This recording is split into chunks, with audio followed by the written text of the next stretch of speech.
Prem Sabalo Mahapati Mahadeva ki Jai. Siddham everybody and cordial welcome to our second night of 3 nights of Ramayana.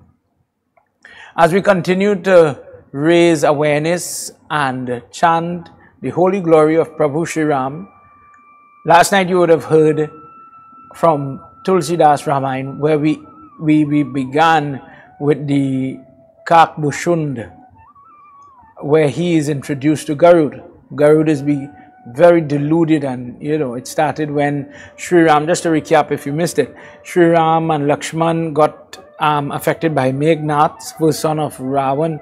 The arrow transforms into a snake, imagine, and just coils the body.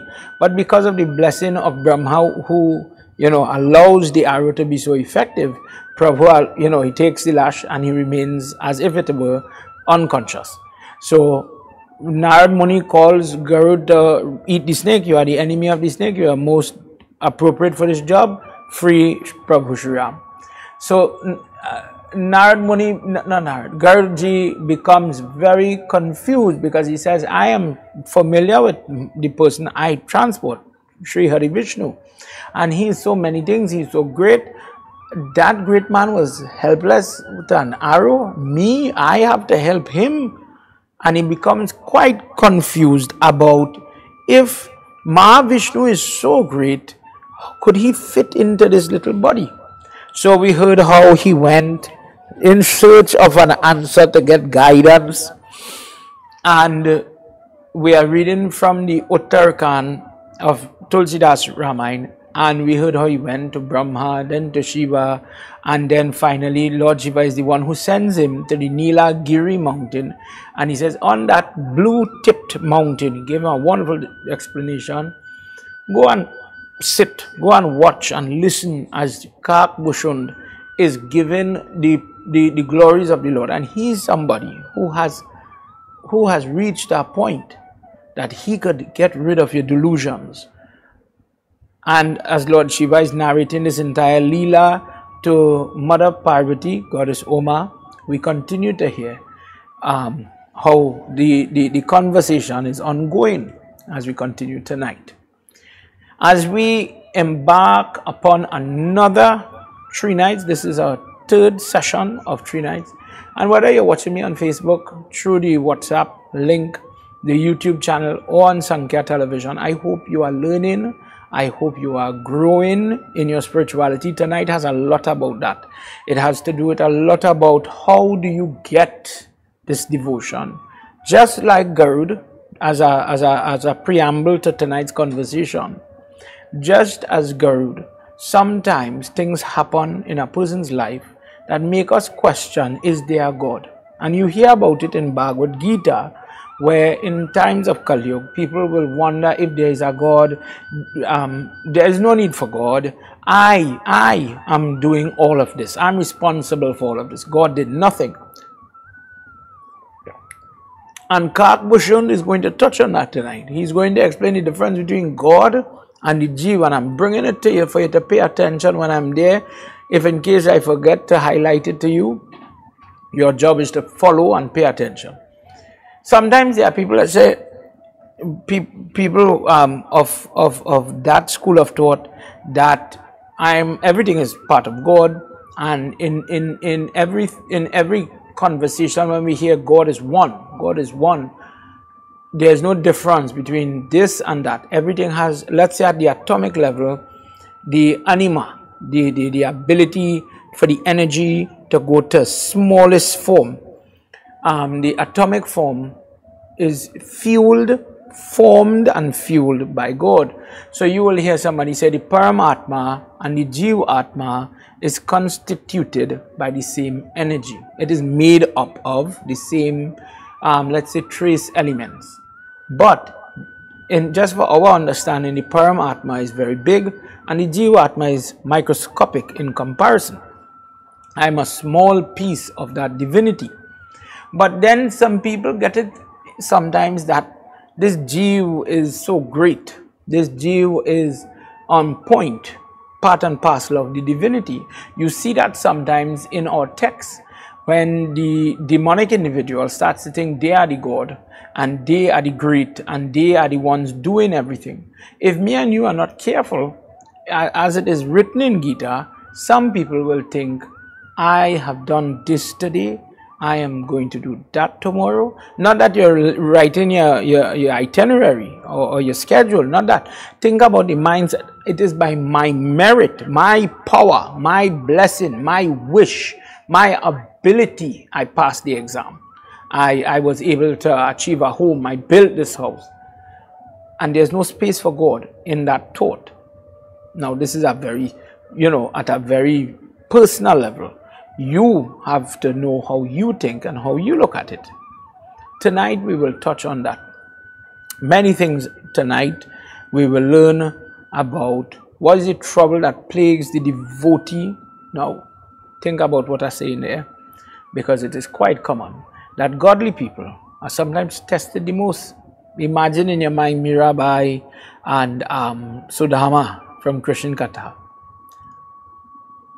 And as we hear about this miraculous, now tonight's discourse is a wonderful, wonderful discourse, because it shows the concept of time. It stretches the limitations of what we come to understand and what we know in terms of universe and time and the concept of all these things that we take for granted. Kakabhsundi is going to go beyond that. He's going to show us that there is much more, and he speaks with that authority that based on his knowledge and experience, he has come to be this devotee of Prabhu Sri Ram. Because after all he had traveled and all he had learned, it made sense to him. Pay attention for these tidbits tonight. As we get set to enter into our discourse, much to discuss, let me invite you to put your hands together. As we say our opening mantra, wherever you are watching me, please say your prayers at a very minimum. Om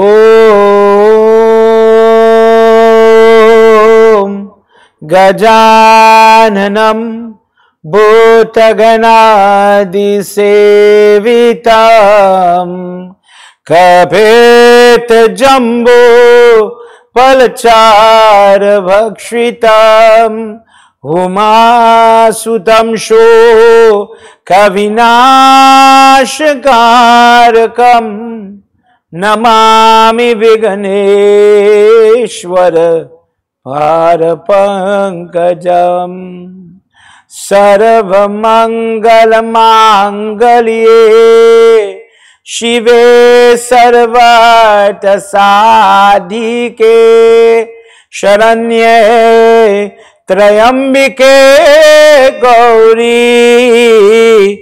Narayani Namostute. Om Namah Shivaya. Om Namah Shivaya. One more time. Om Namah Shivaya. Gurur Brahma, Gurur Vishnu, Gurur Devo Maheshwara, Gurur Sakshat Param Brahma, Tasmai Shri Guruve Namaha. Ram Ram Bhadrama Ramachandraya Vedase Raghunataya Nataya Sitaya Pate Namah. Siyapati Ramachandra ki Jai. Sitaram again. Namaste if you're now joining us. Welcome to the second night of our Yagya here from the Sri Krishna Seva Ashram in Princestown, Trinidad. Wherever you are looking at me, wherever you're viewing your satsang tonight, please, if you're on Facebook, leave a comment, send me a message on the YouTube channel, subscribe to Dave join and follow us on Facebook for more satsangs like this. If you are looking at me on Sankhya Television, please send in a message on their Facebook page, their YouTube channel. Let's do a little chant as a preamble to our conversation as we get into tonight. This bhajan is quite popular,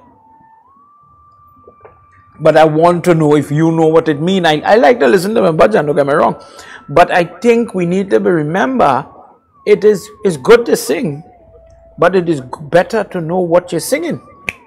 Else, do you remember the catastrophe? Oh Nanda Bhavaji ko jaya Prabhu. When I was a child, I swore that was a chutney song when we were growing up, where it would be sung. And it took the divinity, this wonderful Krishna is playing with his ball. Kya hai balla? He's playing with a ball, and the ball is the world. And it went in a different realm, and many people never knew that it's a bhajan. And there are many examples of that. But I guess as we are becoming wise, we've spoken about wisdom in different yagya. As we are becoming wise and we are becoming knowledgeable, there are things that we are not going to dabble. There are things that we are not going to accept. So in our satsang yesterday, we spoke about, making the food that you want to offer. There's a right way to do prayers, and there's sometimes convenient, just convenient, not necessarily right. I want you to consider this. We've spoken about in different satsang. I don't think it's this young. When I was growing up, I've heard there's an ongoing, battle. This auntie is saying use brown rice in the parai. This one is saying use white rice. And I want to ask you today, what do you use? Brown, white, both wrong. Because on that parai, you will see in the Navratri part, they put different parts in here. They would use mung. Some would put dan. I personally put dan, so that it grows. I'm putting this offering, I'm making this offering so that the rice will grow. When I use white or brown, there's nutrition inside here, but there isn't life. There is no potential energy for a plant to sprout. When somebody says, why am I offering the coconut? Well, because the hux is what feeds the nut, and I'm given this gift of potential energy, the ability to grow, and I want to give a fertile nut. When we have a nut that does not have the little covering over the eyes, the coconut is just made that there's nothing to feed or to foster growth, so the nut is not going to sprout. So if you plant a nut that does not have the covering, the turkey or however people call it, the nut does not grow. But however, you just cover the eyes and this thing will grow. So when you see in your prayer in the temple or wherever have you, you see the person leaving this tough. I've seen where people say all kind of simi-dimi reasons over it, but they just don't understand what it is they're doing and why they're doing it. So I'm answering a question. In some temples, they have to uncover the eyes and rip that part off. All you are doing when you take off the eyes is you are making it not fertile anymore. You are making it in a state where truly it could be used for cooking, but it can't be used for planting. So the coconut is an example of Sattvic Balidan, where you are offering a life. Balidan is the life or the animal sacrifice. Why do they offer animal sacrifice? To stray a little bit, because of the energy, or the energy inside the animal that is being offered. But now I don't want to offer that. I don't subscribe to that. The person takes the coconut and they are destroying, when they crack it at least, when they offer it like that and they smash it, they are destroying the coconut, destroying the potential, the ability to grow into a plant, and they're saying, dear God, you in your various forms, please accept it. There is no need, truthfully, to crack the coconut, to smash it. The damage that is caused there is reminiscent of the killing of the animal.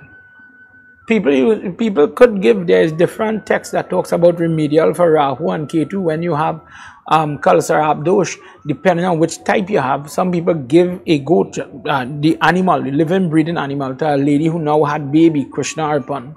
I'm sure there are people watching who would have had that experience. But that is why they give weight.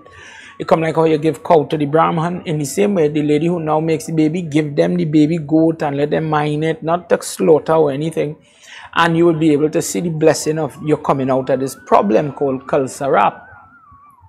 Likewise, if the person takes the coconut and you rest it in the thali and you have your mahanbhog, sweets, whatever, and you offer it by the murti, you get the blessing as you have charhawid, this vegetable or fruit. Like, you know, if you put tomatoes or, that's a bad example. If you put cucumber, if you put, what we have again, pak choy, whatever.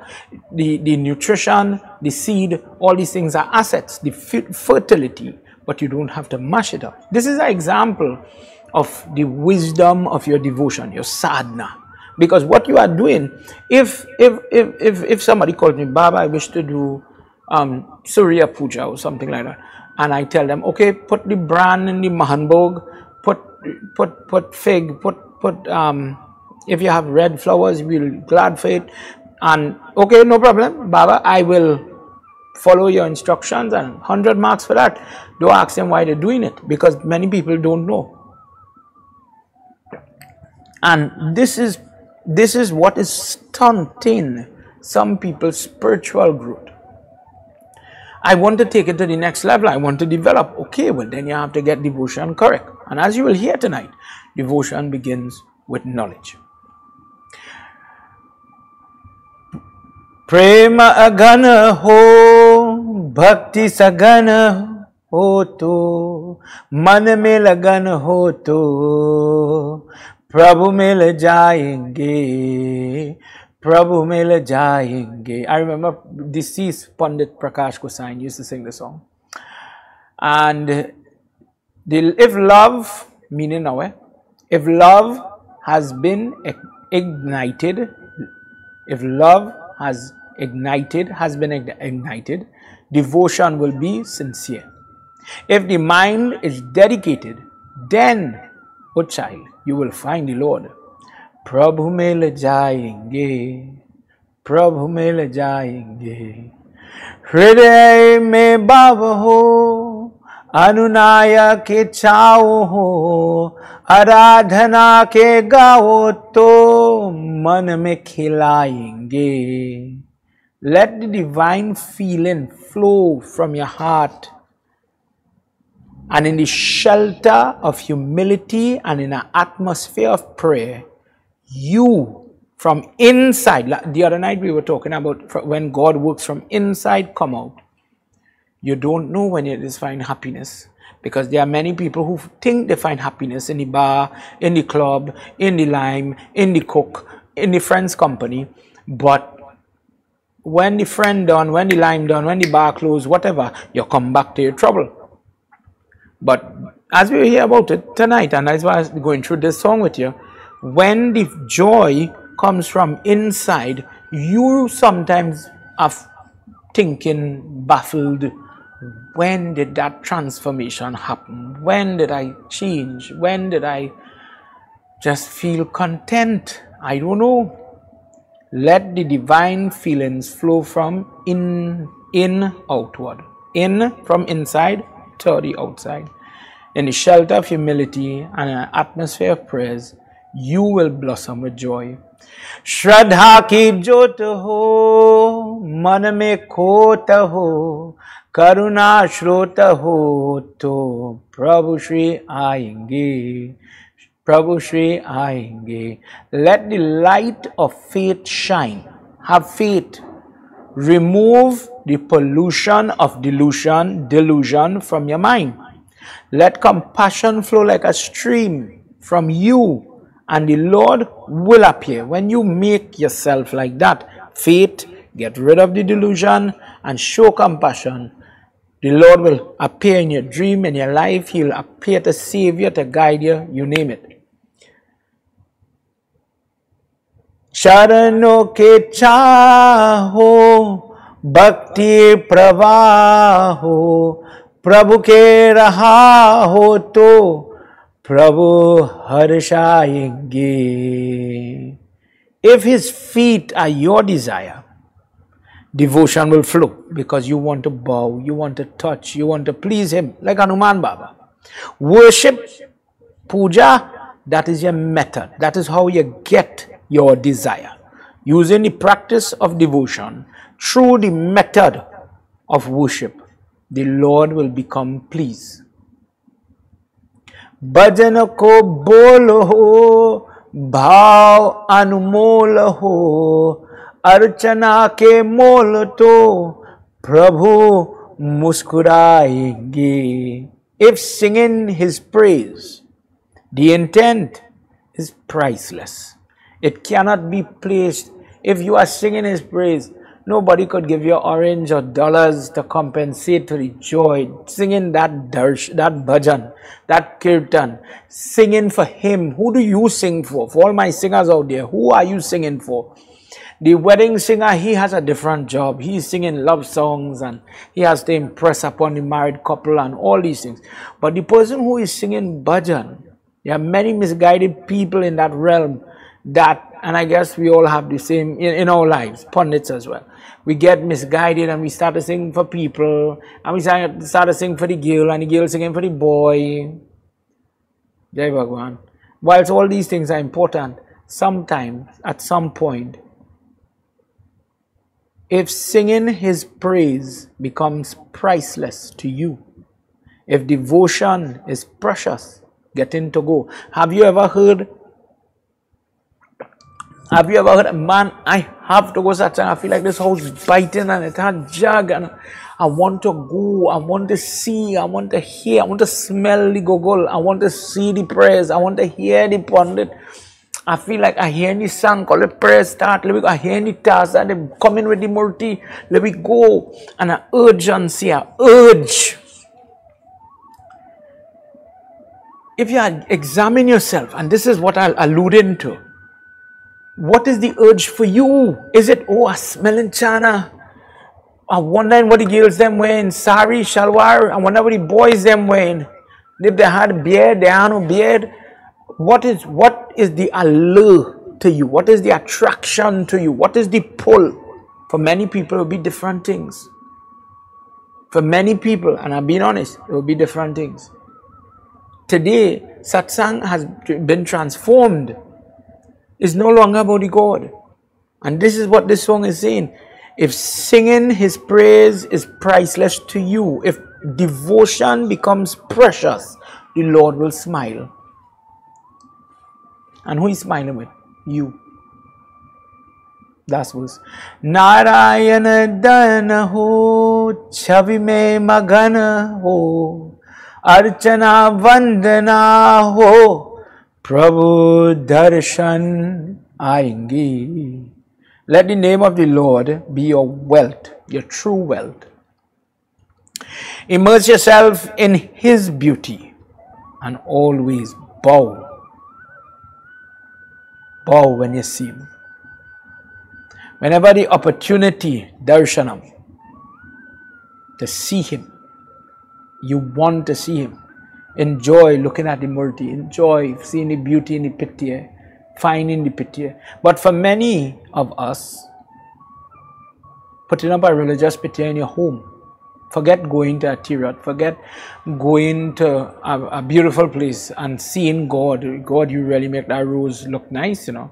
Prabhu, how you make this flower smell so nice. In an example, instead of having that relationship with God, to jog your mind, people is to, as I said the other night, people is to have little religious pitya in your home. But now, that is no longer beautiful. It is no longer attractive. It is something to be hidden.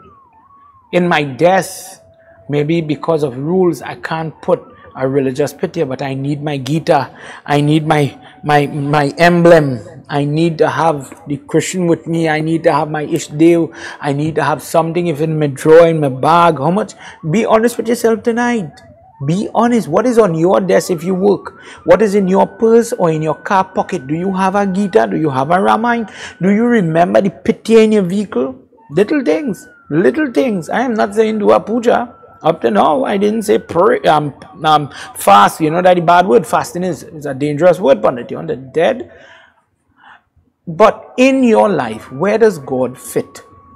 then God will smile if you do it right. Then if you look for Him, look darshanam, looking, enjoying, seeing God, the practice of it, seeing God in His work, His hidden hands in different ways, the blooming, you know, when I get up, like my morning routine, before I get busy, sometimes all I could do is bow to the sun.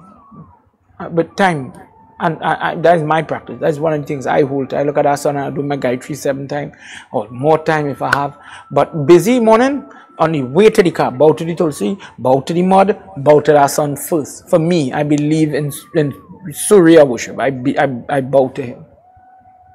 But I see that as divine. I see that as divine. That's part of Sanatanism. Sanatan Dharma looks at plants, looks at animal, looks at the earth, looks at element. Everything is God. Everything is God. Everything is God.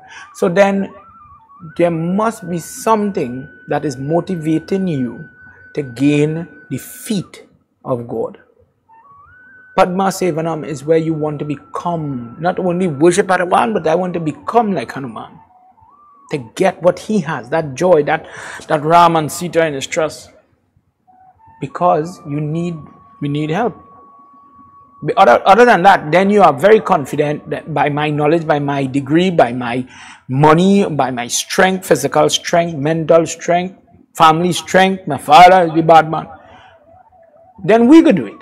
Then we could protect ourselves from sickness, COVID, dengue, you name it. I could do everything. As I said in the beginning, in Gita, that is how people think now. But when you start to realize that you cannot do it, let the name of the Lord be your wealth. Om Namah Shivaya, Om Namah Shivaya, Guru Mantra, Guru Mantra, Guru Mantra. Immerse yourself in His beauty. How do you immerse yourself in His beauty? If everything is God, if the baby now learning to talk, if the flowers blooming, if the rain falling, and you could find peace because Prabhu sent rain today. In little things, while you're in the hustle and bustle, while you're in the traffic, while you're in your moment, you could find, you could see with your eyes God's grace. You could see, and I know you saved me today. Thank you for that. I was supposed to die. That car nearly touched my car. That was it. If that car touched me, I know I did. I saw you do it. I know you could save me. And I admit to myself that if I am driving the car, it doesn't mean I could evade every scenario. I cannot control the other car. And that car somehow missed me. I got away today. Thank you, God. That is when you start to grow. But for many people, they miss it. And they compartmentalize God, whether it's on a Sunday or God's room is the puja room or the prayer room, and they limit their access to Him till, I guess, when it's convenient. I don't know. Tonight we begin. I am reading from, we had stopped at Doha 72 AB, A and B, in Uttara.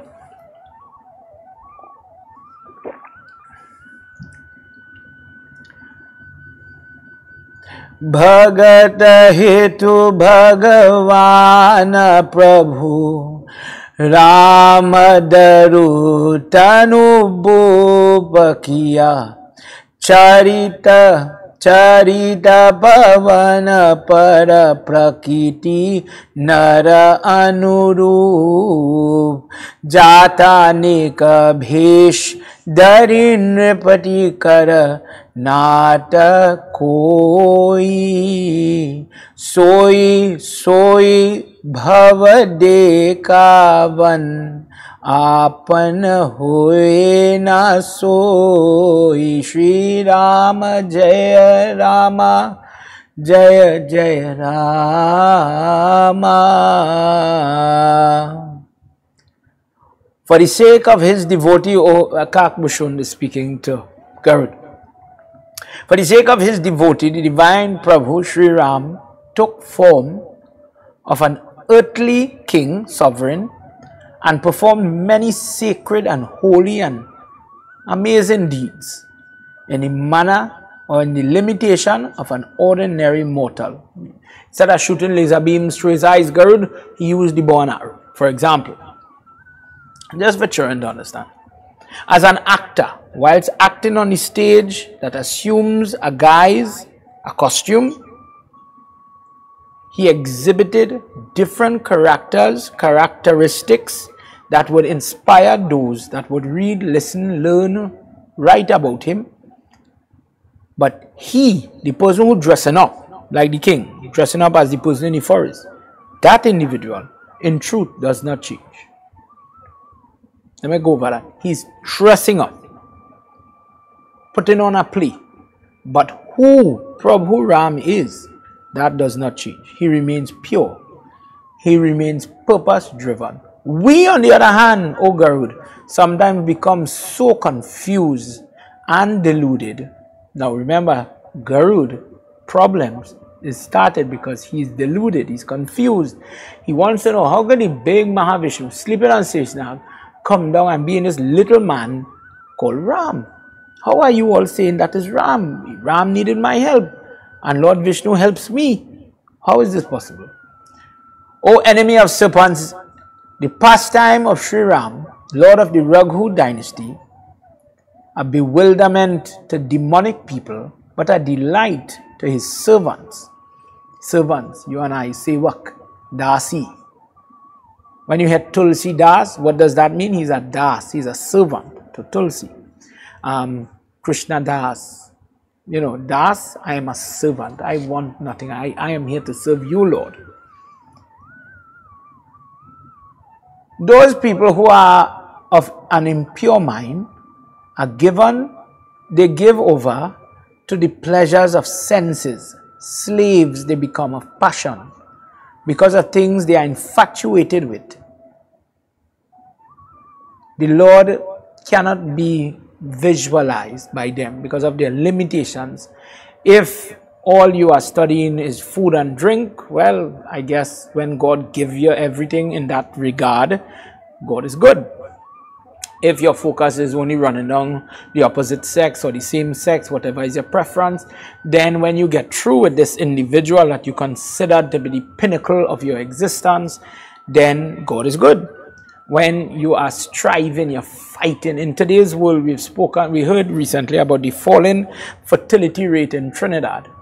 And it is something that is affecting, you know, as we use more plastics, as we use more chemicals in our food, more microwave, more air fryers, the byproducts of these methods, whilst they are very convenient, they're coming with some, you know, long-standing side effects, and fertility is believed to be linked to it, cancer as well. And the fertility rate dropped so bad in Trinidad, it is really something hush-hush taboo a little bit to talk about the inability to have children. But the day God smiles on a couple and they get a child, God is good.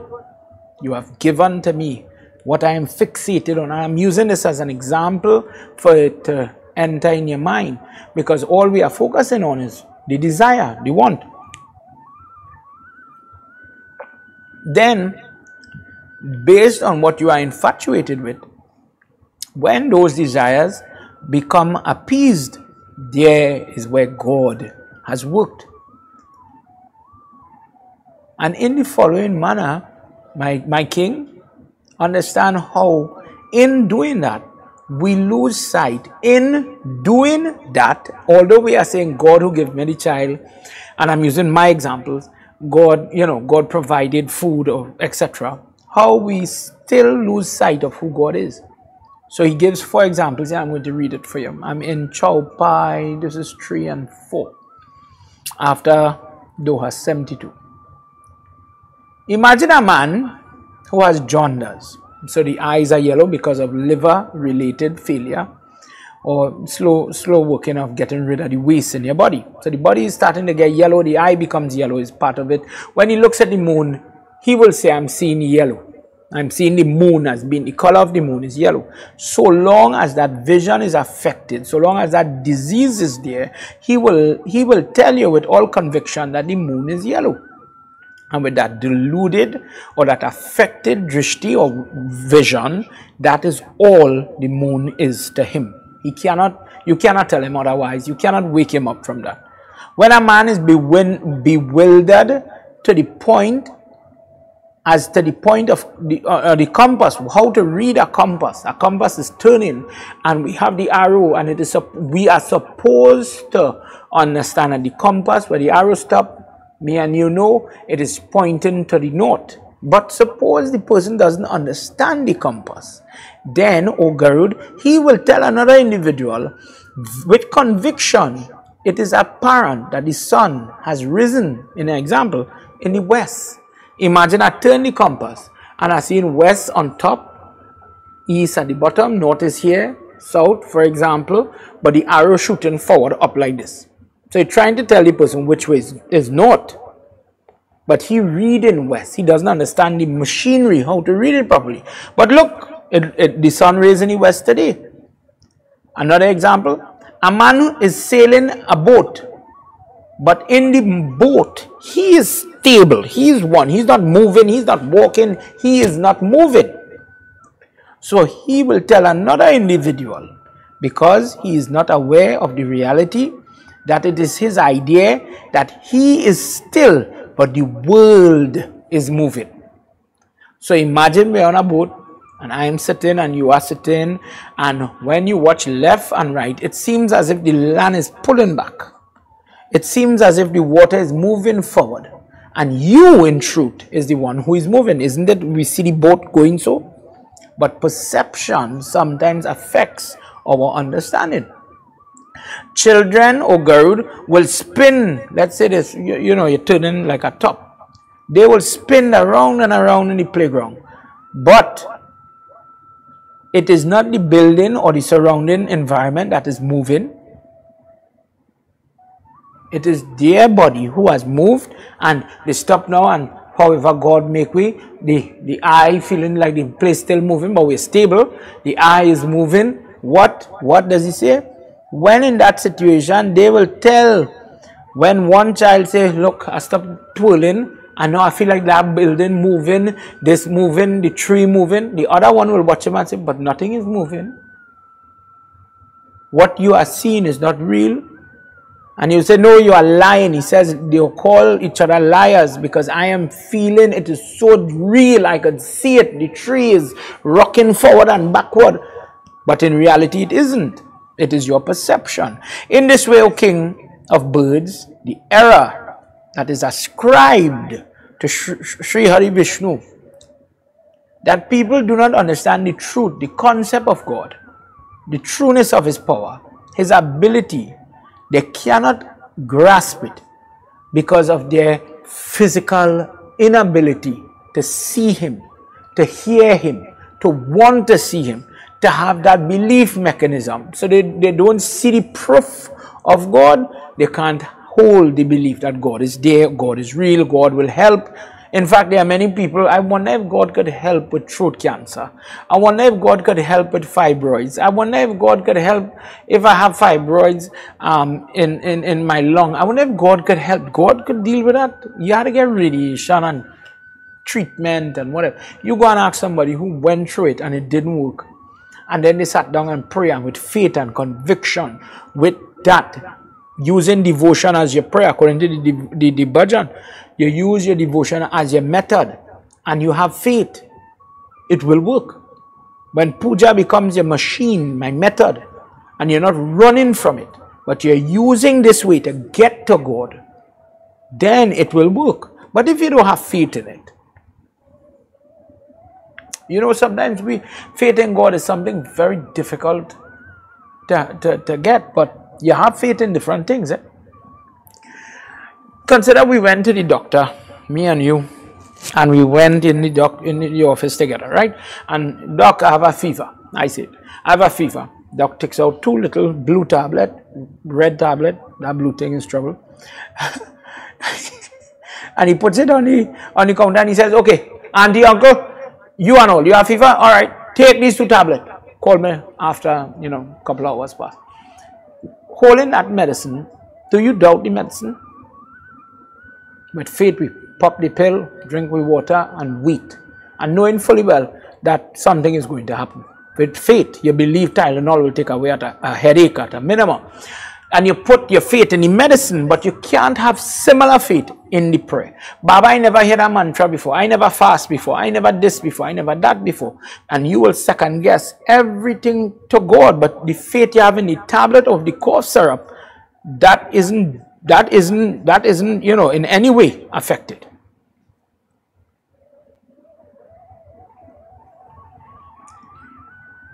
When a person makes the error of through their vision, their senses cannot perceive Sri Hari Vishnu, that delusion, that, you know, as if it were they were blind, they cannot see God.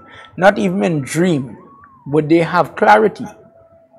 Not even in dream would they be able to rise above the problems that are plaguing them. Because it is only when you have Him, Sri Ram, then the problems will subside. Those dull-witted souls who are dominated by the Maya is the Devi, the worker of Lord Vishnu, who have, as it were, many veils, many things blocking their eyes, and she keeps you engulfed in this darkness to keep you from seeing the truth. This is why some people have faith, some people don't. We could be brother and sister, and one person could understand God, and the other person, that is not a priority. Other things are priority. Such fools alone raise doubts, perversity, and other strange, macabre questions about God, and remain ignorant. You know, they have no idea, they have no bearing, they have no belief in Sri Ram. Steeped in things like lust, anger, arrogance, greed, attached to their homes. Home is the word here. We're in 73, Doha 73. Which is a pity of only woe and problem. How can such dullards know the Lord of the Raghu? Fallen in the darkness of ignorance, they perceive these things as being everlasting. The money in the bank, the fight maybe in the court, maybe the lust for the beautiful woman, for a man, you name it, and that is the all of their life. And when he talks about the ignorance, that's the house. I spent my own life, you know, working, and whilst it is a wonderful thing to have the security and safety of a home, we are not supposed to make it our end all. Become so worked up in, you know, like a man fixated on a car or a diamond ring or the house, that it becomes like a certain obsession then. You could have a house and you maintain your house, you fix the galvanize, you fix the paint and all that, but you make time for God. But when the house or any asset of your life becomes your all, it gives all your attention. People do it with their children, people do it with their spouse, if you understand. Some people do it with a job. Then that is your God, because that is all you're worshiping. Fixated in this way, the person does not understand the presence of something that is greater than them, because all you're seeing is you and your job and your purpose and your role, etc. The form of God that is greater than everything invisible, let's say the God that is living in the heaven, where He directs everything, that is easy to understand. God lives in heaven. But it is difficult to comprehend when He takes an embodied form, where He comes out of the different modes of Prakriti, and that divine character takes form. It is hard to understand that, because you need to hone or develop your understanding of God, the reality as it were, and then you will try to realize where He lives, what He is capable of doing, etc. Even a sage's soul is bewildered on hearing the various exploits of the Lord. It's very baffling. This is why some people will say, oh, that is not God, this is not God. They're full with doubt. God can be an elephant, God can be a snake, God can be a plant. Are you mad? God has to look like you and I. Unless you start to consider that in the universe, in all God's creation, in Ramayana, there's a verse that talks about 8.3 million species of life. The question comes, did God create life? Do you really believe as a Sanatanist that God created life only on the planet Earth? We are bombarded by terms, Gandharvas, Kinnaras, Vanas, and we are discovering, for example, the Vanar, the Homo erectus part of the evolutionary scale, the development of man. There's a missing piece there. They're finding bones of giants and different things, and people with different, bone structure, things that are missing from us now, evolutionary wise, that existed before. But think about what I'm saying. Do you think that God only created life on one planet? However, we see so many planets, so many solar systems, the Milky Way, the galaxy, from what we are learning today in science. You cannot ignore these things. And in our discourse tonight, I want you to consider what I'm saying. Is it that Hinduism only fixates on the planet? And the answer is no. This planet is part of a bigger system. That system is being rediscovered today with telescopes and Hubble and different NASA, and everybody's want to go out to space. People want to go to Mars and all these different things. But in Hinduism, long before it had telescope, we hear that when Shiv Baba is crying and the tear fell and it dropped on the earth, what we call Mangal or Mars is born wailing, red with the hurt of Shiva when he's missing goddess Sati after she had burned herself. This is from Shiv Puran. Mother Earth takes form and she comes and she holds him, Mars, like this, and she trying to shanty him to stop getting the cry because it's difficult. He's born, in the different discourse when they talk about when the mommy has the baby in the belly, the mindset, what she endeavors, what the father endeavors into, so it will guide the perception, the mind of the baby to come. Now in science, we're learning about that, and they are agreeing with everything Hindus used to practice before. Likewise, Mangal is, now we know, Mangal dosh, Mangal problems. That is why in the wedding we do Mangal part and all that. Mangal causes trouble. And where does he cause trouble? In the mind of the person. Decision making, bad choice, peer pressure, bullying, you name it. Mother Earth says, well, Prabhu, this is your son. Did you know that? I don't know if you know this. One of the son of Shiva, because Shiva has more than Ganesh and Kartik. He says, that child will only remind me of this moment, this loss, and I don't want nothing. I don't want. You keep him. And he abandons in that moment of grief to Dharti Mata, this son called Mangal. And she says, I will keep you close to me. So in the text where that discourse is happening, Mother Earth and the planet Mars are close to each other. And this is why she keeps him that close compared to the other planets. And the question comes back, is it that if God created so many different things, we hear about Kinnaras and half human, half horse, and all these different, what we might say hybrid, half of this and half of that. Is it that he only created life, as you and I know it, on this planet? Then you are limited by your vision. What I understand God looks like a human. In different religion, God could only be that. God is high as the sky and wide as the ocean, but God could only live in our place of worship, but he cannot exist outside. There are many pundits talk about it. In Trinidad, we are bombarded by different religion and different beliefs, and we respect all because God is all. If that's your belief, so anybody says, my God is God, no problem. Because my religion said that too. My God, my Krsna, my Ram could also be Jesus. He could also be Allah. So if you offer me sawine, if you offer me anything from the church or Thanksgiving, whatsoever, I have no problem. We are above that. We have a bigger mentality of the scope of God. However, there are many people who have a very myopic, a very limited understanding, and they try to encapsulate him into a little box. And this is my God. This is my God. When my God could fit between my hand and my hand alone in my complexion, right? There are religions that talk about Adam, as when you slap him in his face, Adam translates into the one that will blush. So only when you have a particular color, then you are God's people.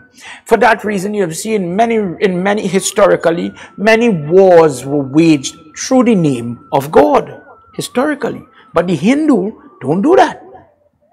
because we have a strong relationship with compassion, sympathy, empathy, understanding that all walks of life have some divinity. How could you damage? How could you kill? How could you plunder? There were moments of fighting, but the general concept is ahimsa, trying not to aggress. So we don't invade and try to historically try to gather more land. But if you invade, well, you'll be met with self-defense, and you'll be met with the science of protecting oneself. In many different ways, people have in this age limited vision, and for that reason they miss God. Here, O Father King Garud of the feathered kingdom, of the greatness of Prabhu Sri Ram and how good he is, I'll recite to you, according to the best of my ability, a delightful story in this connection. I shall also narrate to you the whole story of how I was once deluded. I want you to listen to this part.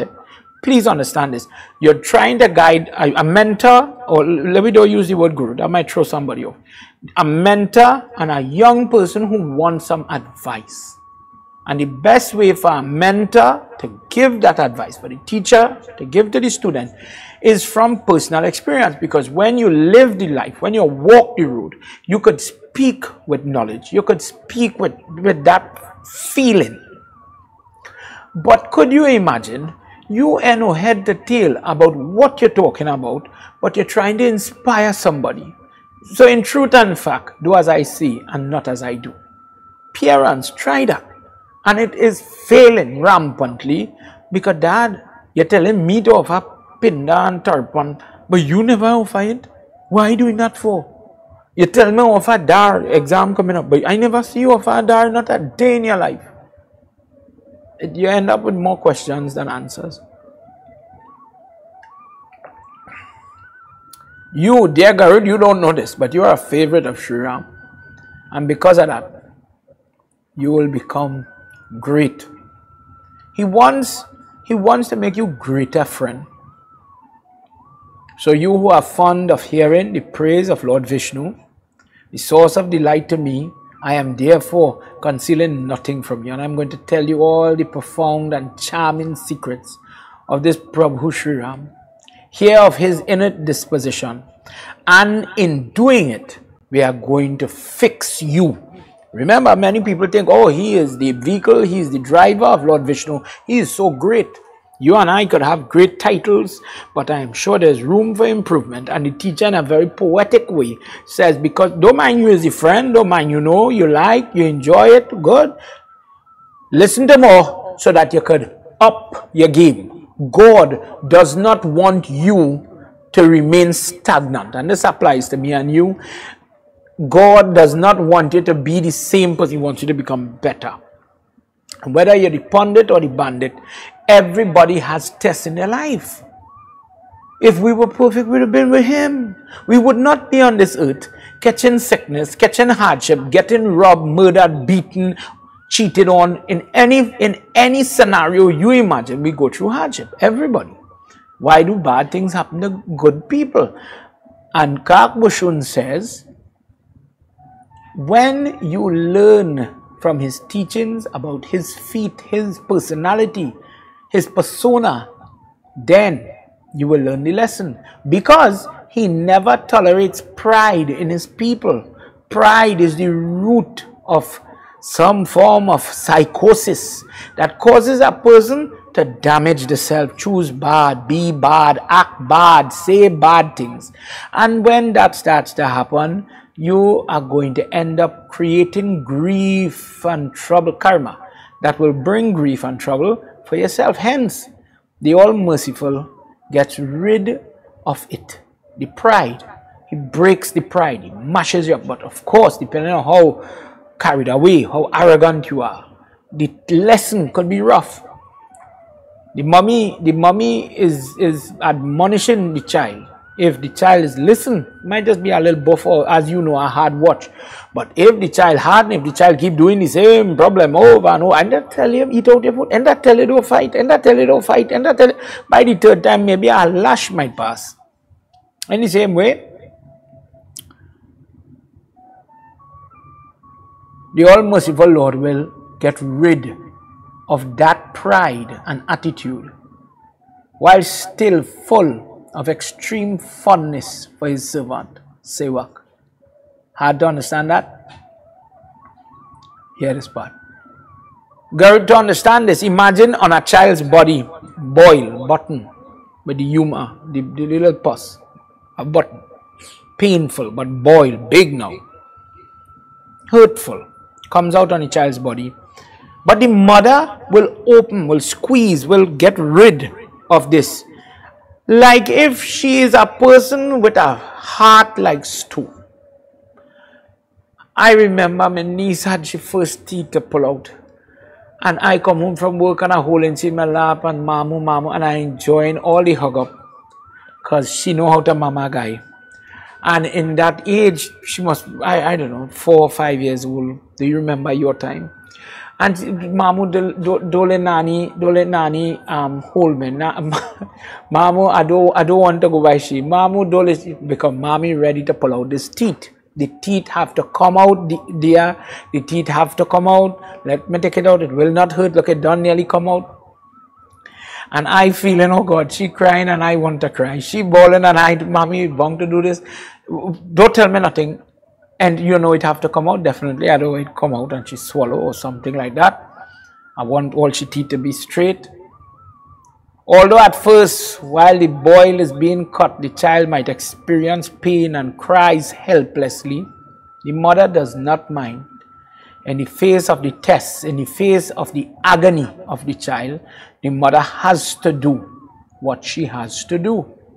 And in doing it, she knows that child will be okay. That child will be cured. I have faith that child will be okay. Likewise, you don't take out the teeth, and there's another problem, and braces and alignment and all. That time, it would be, what kind of parent are you? This is not your diligence. You didn't do your job.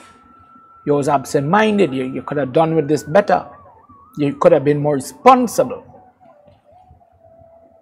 But the mother is not, the responsible mother. Does what she has to do. The medicine sometimes bitter. But the help that bitter medicine brings, whether you're boiling bush, you're drinking Buckley's, do you remember Buckley's? You're drinking Buckley's, whatever it is.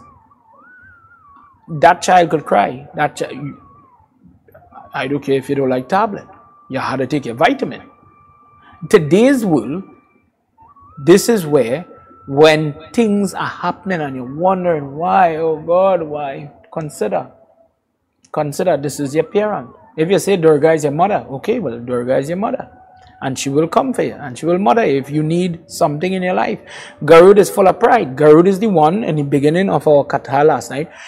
He thinks he's so great because he holds Lord Vishnu on his back. He's full of pride. And this happens to godly people. Just as Ravan was lost in his way. Don't feel he was all bad. He was a great man. Better than you and me. I couldn't lift Kailash Parvat. I couldn't say all those prayers to Lord Shiva. So he had good in him too. But you become so lost that you can't find out. Even so, in the interest of the devotee, Sri Ram takes away his pride.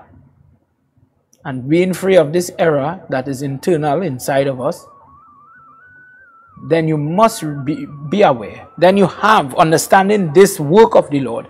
Then you should not shy away from adoring God. Because you understand that He's putting you on a path that will only mill you to make you better or stronger. Now, my dear king, I will tell you of Sri Ram's story and his divinity and my own weakness, my own limited nature in my past. It is very important. This is a wonderful discourse. I really hope you enjoy it. Whenever, pay attention to my words, whenever Sri Ram appears in human semblance and enacts numerous sports for the sake of his devotee, Why does he play the Leela when he's playing with, all the friends and he's running amok like a little child? Why is he doing that? For the benefit of his devotees. I take myself, kakabhsundi is talking to Garud, I find myself to the city of Ayodhya and take delight in watching him play as a child. Please. I go and I witness the grand festival of whilst he's still in the belly, and then the time comes for him to come out into this world, and I'm always fascinated by the charm of his childish sports. I stay there in each time of up to full 5 years watching him grow. I watch him. I know this song is strange. Follow me. The child Ram is my beloved deity. He's as if he's my Ishdev, my guiding angel, who sums up in his person the charm of countless Cupid. He is so attractive. It is as if when something he doing, I cannot move. I have to stay focused. I have to watch every single thing, every facial reaction. He laugh, I laugh. Imagine you're watching a child and he's perched on a tree as a bird, and everything, he fall down and crying, oh God, somebody come quick and pick up the child. He crying. And his emotion is being pushed and pulled by this child. Ever gazing on the countenance of my Lord, I allow my eyes to enjoy the fruit of what is being displayed. O enemy to serpents, assuming the form of a small crow, I remain in his company in Ayodhya, where I witness his childhood exploits time and time and time again. Concept of time is coming here. Follow me? Because as far as I know, we believe that there was a Treta Yuga, then Dwapar, Krishna came, and now we are in Kali Yuga. So what is this time and time and time about? Just ask a question. Follow me. If Sri Ram come one time, what is time and how much time? And it sounds as if it's happening regular. Whenever he moves about as a child, I flutter around him. When he come by himself somewhere, I swoop down to go close to him. The crumbs, when he's eating and the little crumbs fall on the ground, I go right it except that prasad. In the courtyard, I pick up everything he drops and I eat. In one particular cycle here, translate into Kalp, Satyug, Dwapar, Treta, Kali Yuga. One cycle, Raghunath performed all his exploits in a wonderful, wonderful degree. So great, I enjoyed that one so much. The moment kakabhsundi remembered what he had seen, all the hair on his body stood erect. He was overcome, remembering the vision. Have you ever gone, for those people that have gone to Vrindavan and the Banki, like for me, the first time I went to that temple, it was Kartik, Priya, me and Priya were together. And we were going in Vrindavan, and we don't know crowd like that. That was prior to COVID, so chest to back kind of, street packed with people, and we're moving. And we went to the Banke Bihari temple, Bihari Lal Ki Jai. And this is where Bihari is the person who had this, he's a poet, and in a nutshell, and he would sing daily for Krishna and Radha to come. As the story went on, they had to appear now in a murti form for him to sing to them in this murti form, Radha and Krishna. So when you go and you see there's a murti in a very old temple, massive crowd. If you're claustrophobic, you're in trouble with the crowd touching. But when you see something like that, and you experience something like that, when you remember it, tears will come. Last year we spent Christmas Day in Sai Baba's Ashram in Puttaparthi. And if you know Mummy Baba, she's a Baba devotee. In my family, I was brought up in it as well.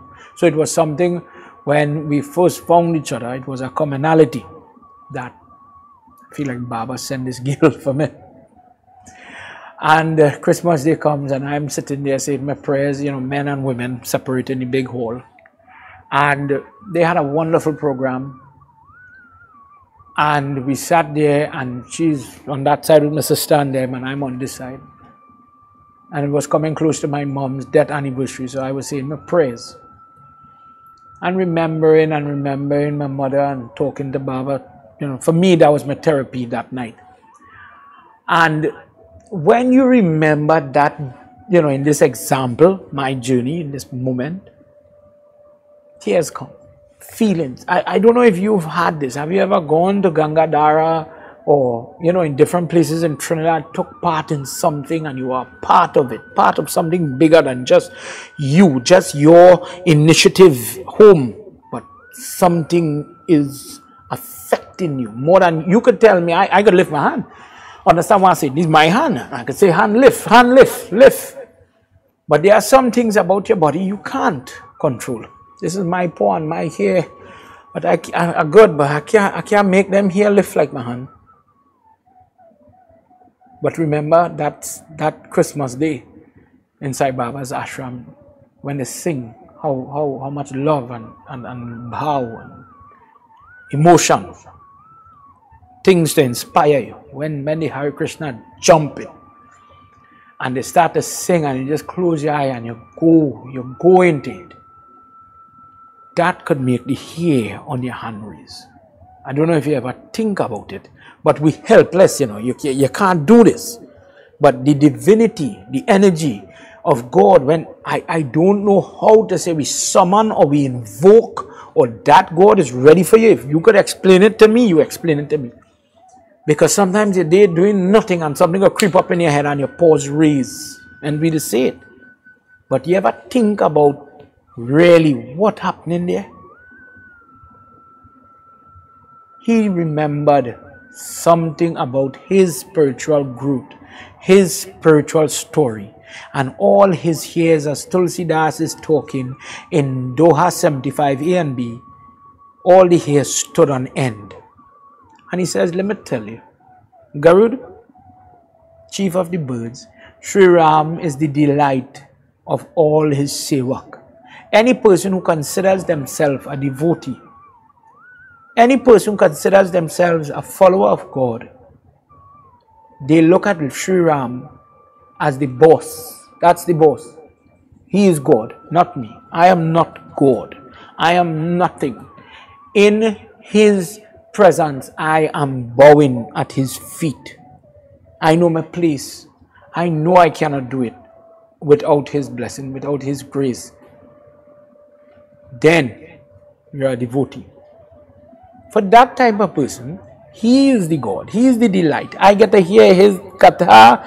I get to hear his discourse. I benefit. How do I benefit? I hear about my boss. I hear about my Lord. I hear about the Master. I hear about him. I get to just hear. I hear that discourse already upon it, but I enjoy, I revel in hearing about him.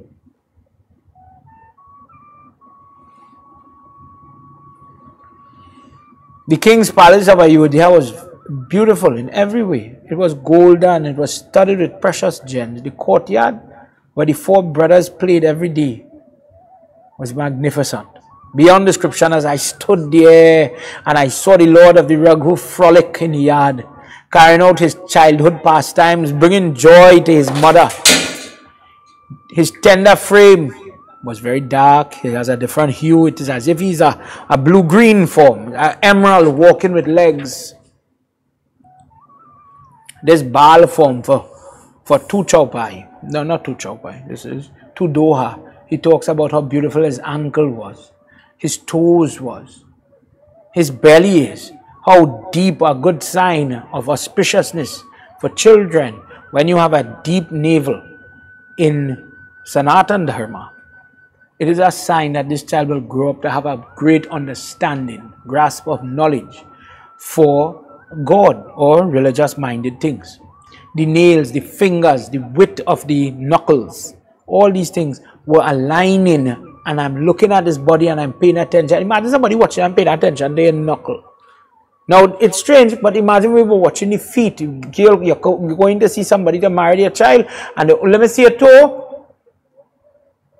Let me see a forehead. What are you looking for? Is this thing? I think I have it. Widow's peak here, this little kind of indent. So they're looking at these marks, and this bird is looking. Oh, here comes the lion. Watch this lion amongst man. Garut, imagine you're talking to somebody, but me watching the person, and watching.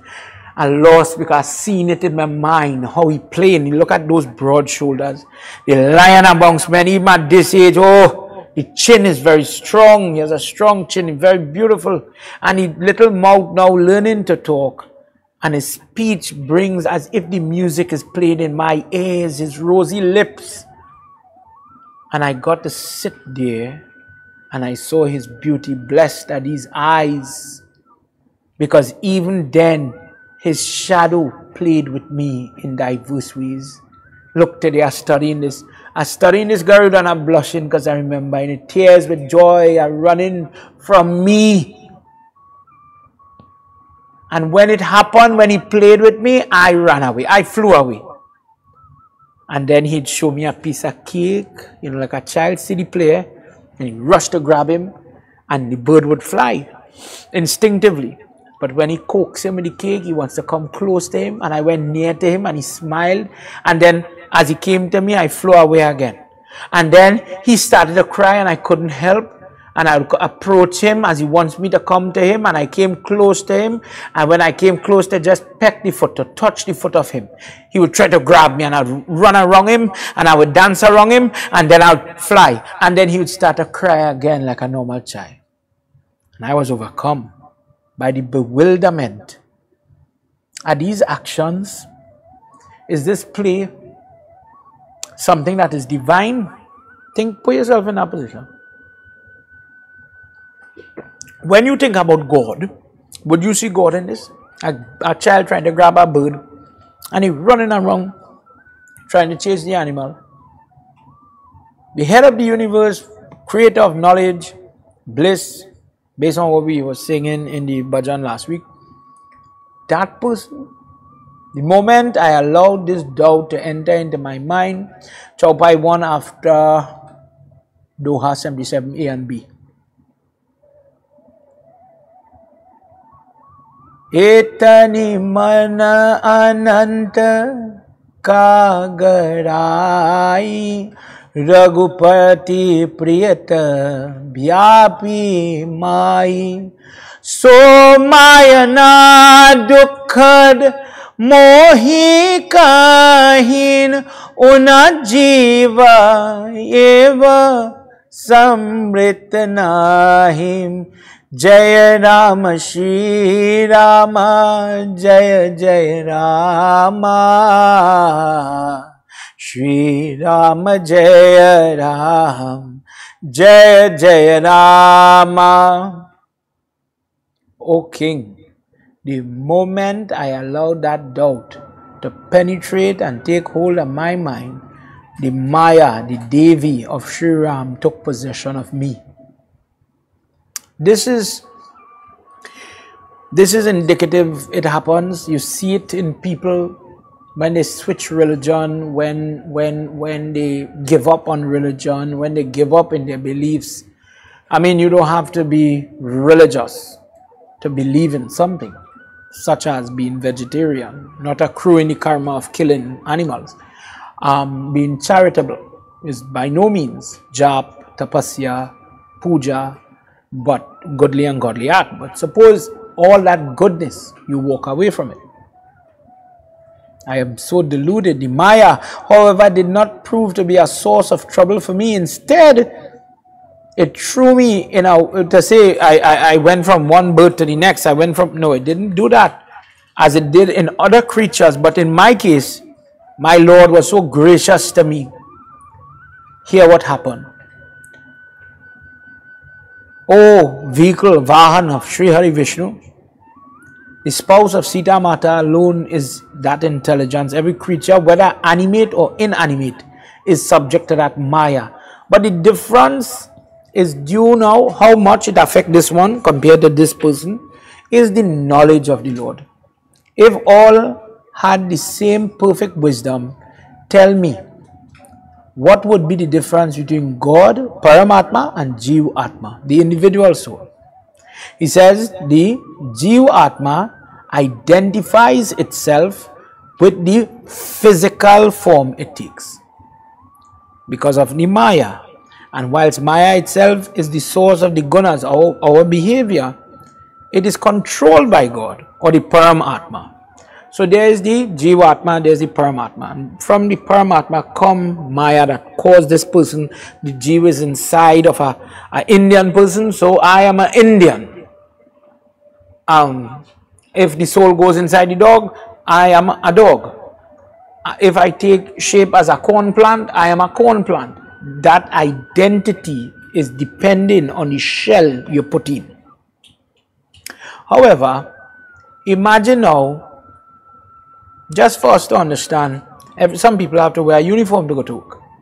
So is it that I'm a police officer only because I wear this shell, this outlook, the doctor, the outlook, or is that part of my duties? Is it part of my identity, but it is not the whole and soul of who I am?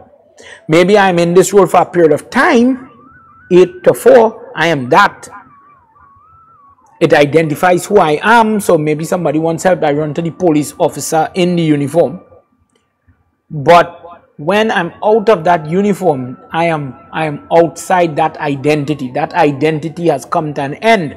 And my truth, who I really am, if I like to laugh, if I like to eat bread and cheese, who I am, that part, I know that to be separate from the police uniform. What happens is people get this body and they start to think this is the reality.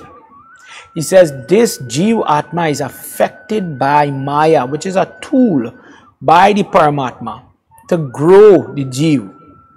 In fact, the Jiva is dependent. He's dependent on who? God, for his grace.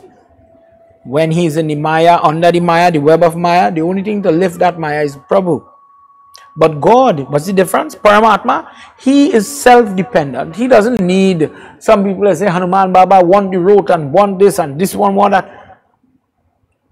He don't need nothing.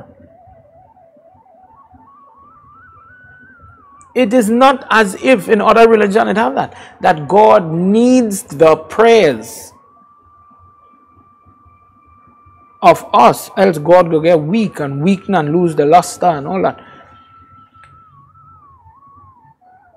He says Paramatma doesn't need that. The Jiva Atma is dependent on the grace of Sri Hari Vishnu.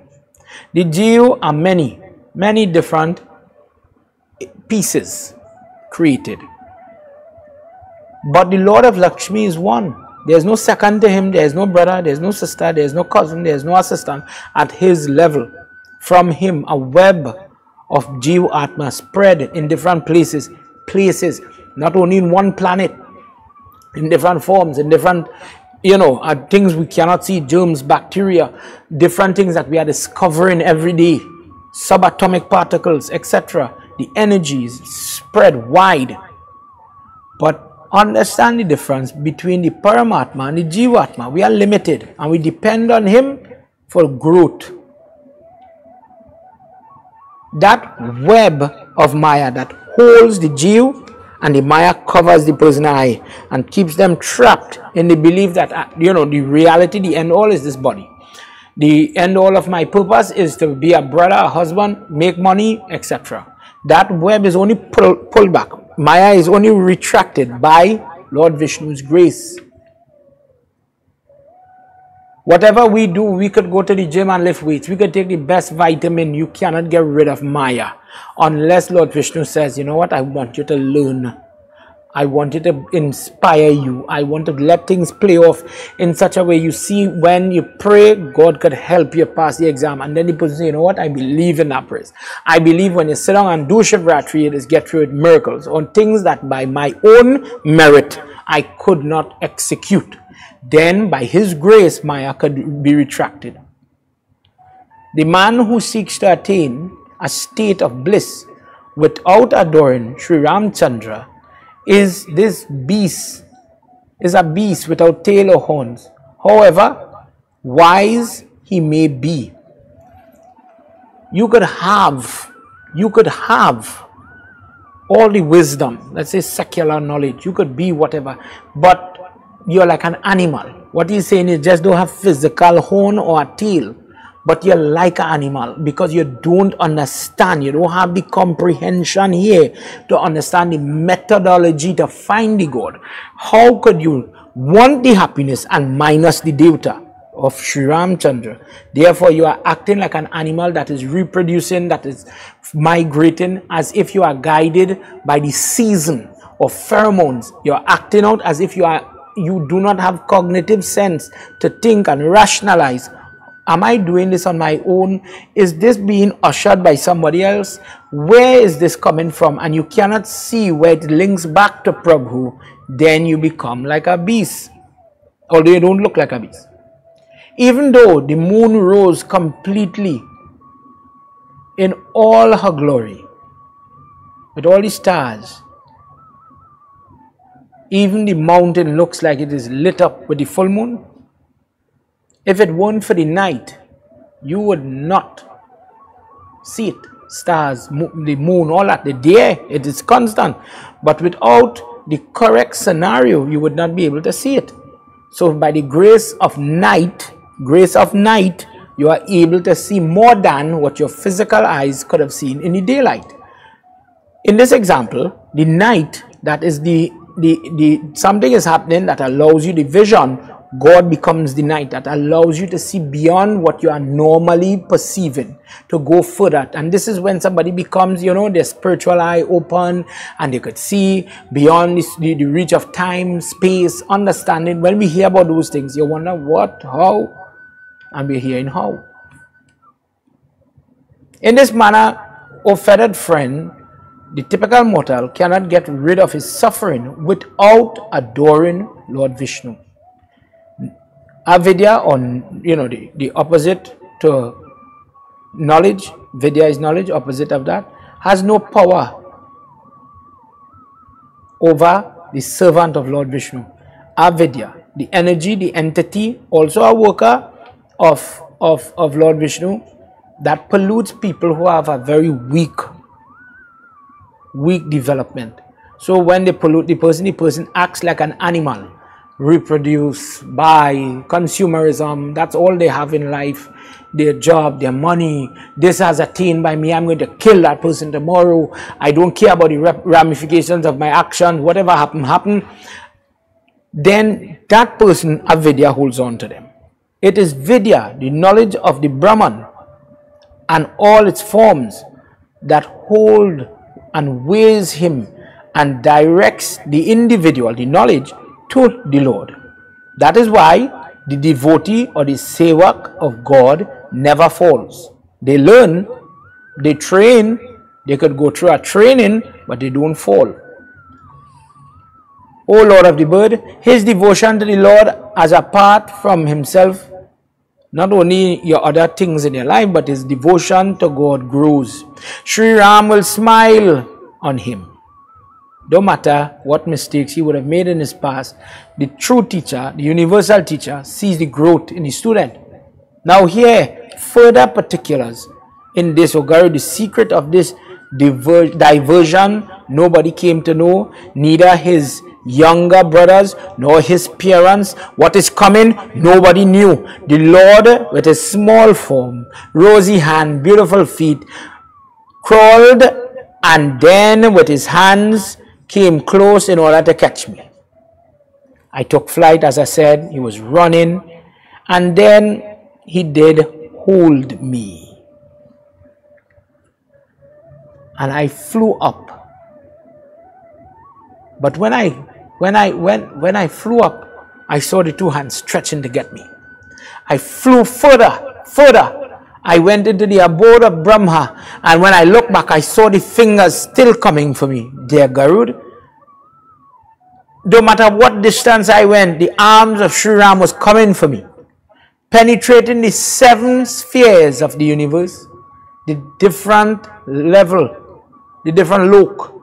And we hear that in Norse, when I say Norse tradition, Alahheim and Valheim, and different words, different language, but the concept of different realm, entities are living in different places, is similar to here. And he's flying through all, he's going to get away from the squeeze of this powerful finger. No matter what distance I went through the 7 spheres. I started to travel beyond the elements. I started to go beyond the cosmic egg. And I was going, and I mounted with great speed at great height. And no matter where I went, Doha 79, I saw the Lord's arm, and I became more and more afraid, and I was going. In my terror, I closed my eyes, giving up. There's no way I could escape him. There's nothing I could do. Give up. And when I opened my eyes again, I found myself sitting in Ayodhya. Sri Ram, baby Sri Ram, is watching me, baby form, smiling back at me. And he is laughing. And he started to laugh more. And when he laughed for the 3rd time, I was pulled into his mouth. Follower, if you never hear this discourse, please listen. I flew into his mouth, down his throat. Listen, O king. Inside his belly, I saw multiple universes with many strange spheres, planets, each more wonderful than the rest, with myriad, many different, many on each place, in each universe, I saw a separate Brahma. In each universe, I saw a separate Shiva, plenty Shiva. Countless stars, you name, many suns, many moons, many guardians of the directions, the Lokpal, many Yamraj, many Kala, innumerable mountains, vast terrestrial globes, oceans, rivers, lakes, forests without end, manifolds of other varieties of creation. Many varieties of creation. So it is not limited to what you and I know. Many types. Gods, sages, siddhas, nagas, human beings, one type. Kenaras, the different, the caste and class. Ashram, different types. Both moving and those that are motionless. I see they are all marvels, and I have not seen or heard of these forms before. Such could not be even conceived by my mind. I saw some that looked like they could walk on the land, but then they could have, with the gill, they could have breathed underwater. I saw things that I know to be terrestrial, but they could fly. And we see that in Greek mythology, we see that in different aspects. Similarities of these beings. Sphinx in Egypt, etc. How could my limited mind describe them to you now? I stayed for a full 100 years. Listen to this. A full 100 years. I'm reading Doha. This is 80, A and B. A full 100 years in each of those universes. Each one, let me just say 10 universe. I am making up a number. 10 universe, 100 years in each. In this manner, I went around and I beheld in all those multi-universes that each one was sitting like an egg. We've done in Devi Bhagavad the Katha with this egg of creation that sits on the sweat that was created, this water that they talk about Lord Vishnu is floating on. So similarly, in each universe he goes and he finds. Each universe, as I move on to Chaupai 1 of 80, Doha 80, each universe has its own Brahma, its own Vishnu, its own Shiva, its own Manu, presiding over a single Manvantar time, consisting of little more than 74 rungs of Yug. One Manvantar is 74 Kalp. One Kalp is Satyug, Dwapar, Treta, Kali Yuga. One Kalp. 74 of that passing in time make one manvantar. Regions and quarters, human being, Gandharva, celestial musicians, goblin, kinnaras, heavenly people that half human, half horse, that play music, rakshas, giants, quadrupeds, birds, serpent, demons, etc. All these class of creatures, some in very peculiar shape and configuration. I saw them all. I did see the earth with its rivers and lakes and mountains, the entire creation in this universe and in many others. In all these universes, I found myself possessed of manifold, many incomparable forms. In each universe, however, there was an Ayodhya, and each one had its own Suryo river, its own men and women. Oh, listen, Garud. Sri Ram's parents, Dashrath, Kaushalya, as well as Sri Ram's brothers, Bharat and all others, were all different in each one. In each such universe, I witnessed the descent of Sri Ram, as well as the infinite sports of his childhood. I enjoy, everybody like let's say in the Katha, everybody have a particular period. Some people worship him when he's man, Raja Ram. Some people love to see him in the Bal form, the baby form. When we're doing Krishna Leela and you hear Bal Gopal, it is easy to go and beg the baby form for mercy and for benediction. The big man might be a little hesitant, but the baby, oh, he's ready to play and accept whatever you offer. So this kakabhsundi is very happy to get to witness this. Everything I saw had a distinct stamp or a distinct difference in each universe. So in one universe it was this way, in one universe it acted out in a different way. Maybe Bharat said something, but in the other universe he didn't say that. Likewise. And it was so wonderful to see the versions of the Katha of Sri Ram coming. But in all the passage of the innumerable universes, I didn't see the adult Ram. My Lord, tossed by the infatuation, the want, the love, the earnest, the drive, I went looking for Ram, who I know as Ram. In each successive world that I visited, the childlike way, in the same as a child, I'm looking for my toy, I'm looking for my friend, I'm looking for the one I love, you name it, see it in your mind, with this beauty of a child, innocence of the child. The same gracious Ram, I looked for him. It seemed as if 100 cycle, Satyug, Dwapar, Treta, well, you know what I mean, Satyug, Treta, Dwapar, Kalyug.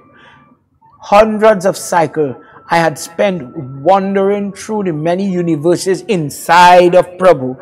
At last, all my travels came to my own hermitage.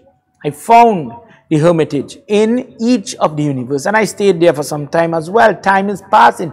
Meanwhile, as I happened to hear from those in that area, in the vicinity, that the prince, the queen is about to bring into the world children, I know what was coming, because when Kaushalya is about to bring into the world a child, that's Prabhu Shri Ram. So I ran to the palace and I started with overwhelming ecstasy of love and anticipation, knowing what was the future. I witnessed all the festivities of his birth, and I was already told that I already described to you at length.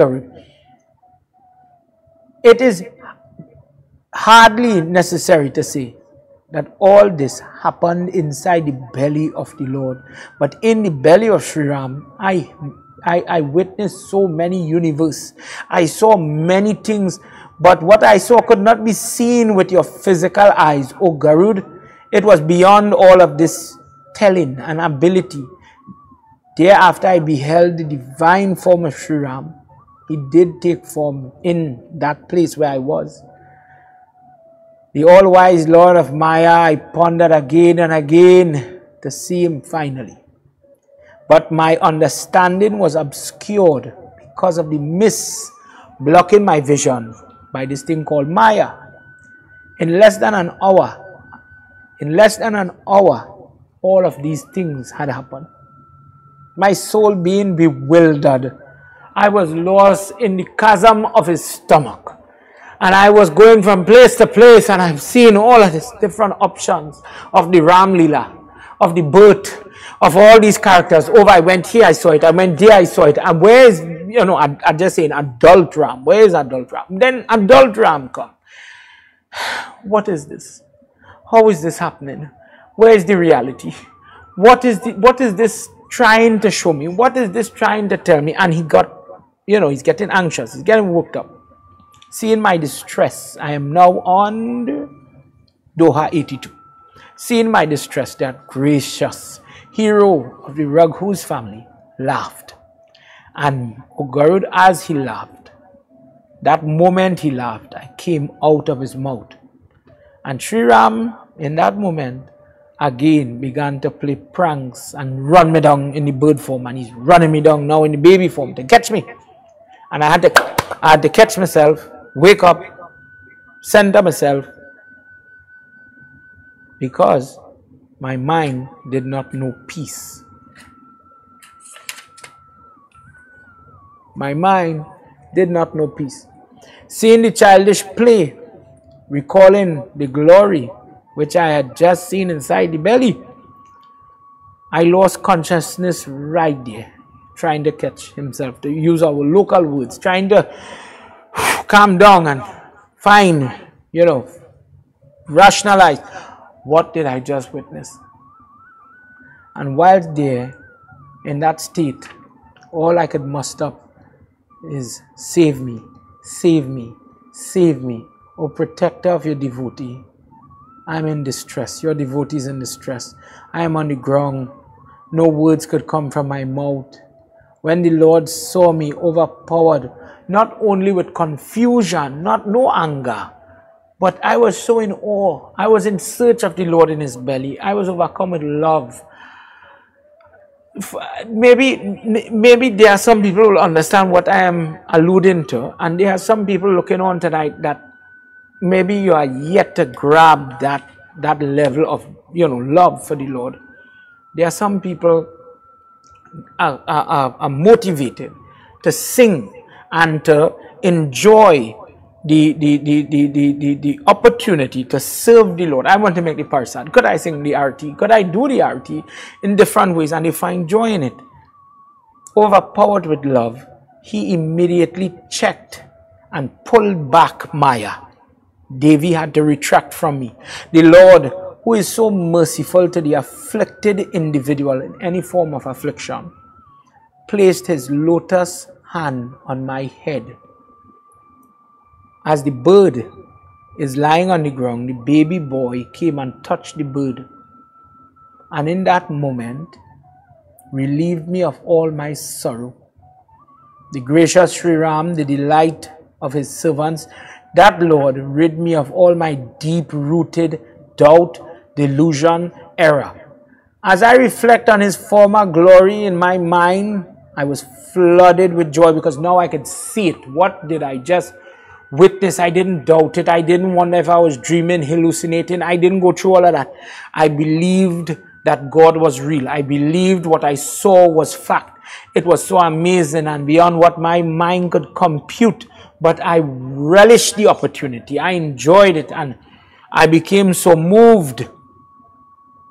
The gracious Lord took away that error, and seeing the Lord's loving kindness to his devotees, my heart began to throb, to beat with profuse love. With my eyes, in that form as the bird, with my eyes full of tears, today is no different from that day. And he's talking to the girl and tears are running. He says, I bowed to the Lord. And just as that day when he touched me again, all the hair on my hand, my body stood up. Today, still today, I reminisce. And this is why you are saying that you have doubt, but you don't realize that this is my God shining his grace on me. Last time we spoke about how the teacher enjoys when you get an earnest child or an earnest student. But kakabhsundi says that this is Sri Ram giving me an opportunity to teach somebody about Sri Ram. It is He sending somebody for me to play with me because I have a great person in front of me. You are my king. I'm a bird and you are the king of the birds. But I get to teach you about God and my experience. And I thank Him and I thank you for making this moment possible. I then supplicated Him with tears running out of my eyes. Hearing my loving words, seeing the wretched plight of His servant Sri Ram, God of Lakshmi, spoken words which were not only soft and pleasing, but profound at the same time, because this is the baby form of Sri Ram. Kakabhsundi is talking, but he's remembering something that happened in the past. See it in your mind, envision it, imagine it. Kakabhsundi, ask me of a boon. I'm reading Doha 83a and b. Ask me of a boon, knowing me to be the highly pleased, that I am highly pleased with you. Be it mystical powers. For example, anima. Anima is the ability to adjust your size from huge and big like Hanuman to come to the smallest form. Anima is the ability to shrink. Fabulous wealth. Not you want me rich.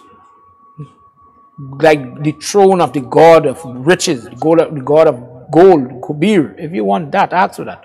Final beatitude or beatitude or mukti, which is the fountain of joy for many people.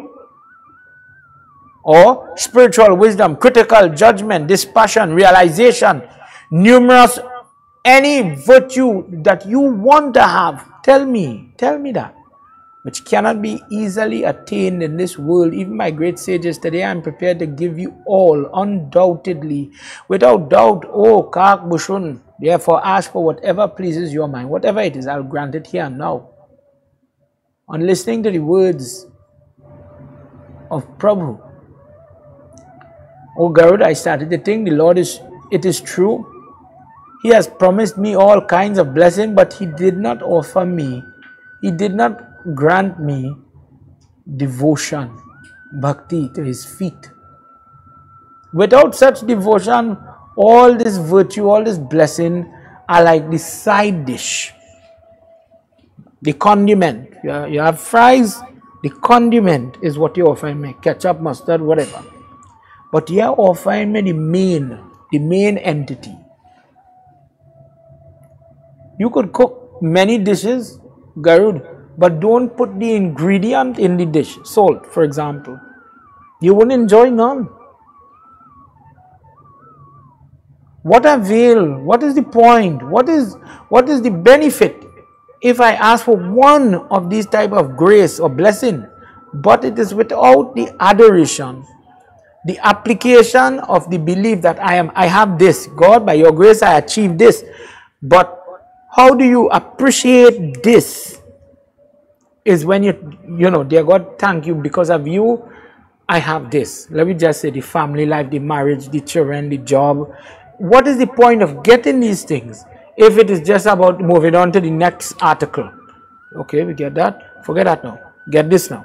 And you grow into a certain amount of consumerism and you lose sight of who is giving you these things. Or what is this? Are these gifts from God, or did you work and by your merit alone you get all these things? Then the same things that we are talking about become a burden to your growth.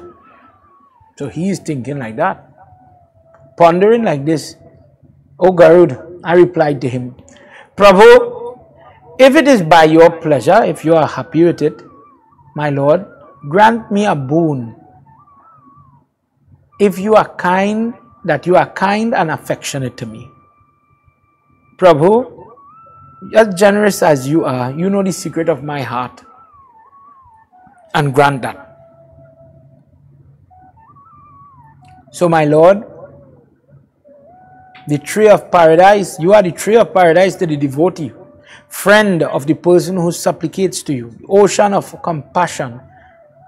It is in your mercy, grant me devotion to your feet, uninterrupted. Do not allow something to stop me from my prayer. Let it be constant, unalloyed. Alloy is a mix. Unalloyed, not mixed, let it be pure. Which the Ved, the Puran exalt, which is sought after by many great yogis and sages, but is attained by few. But by your grace, I could achieve it. Constantly let me be devoted to you. Sri Ram, Chaupai 1, Doha 84, let it be so. He said that, and in immediately inside of me, I felt the change. Listen, kakabhsundi, because of your wise and witful nature, there you have asked for this boon.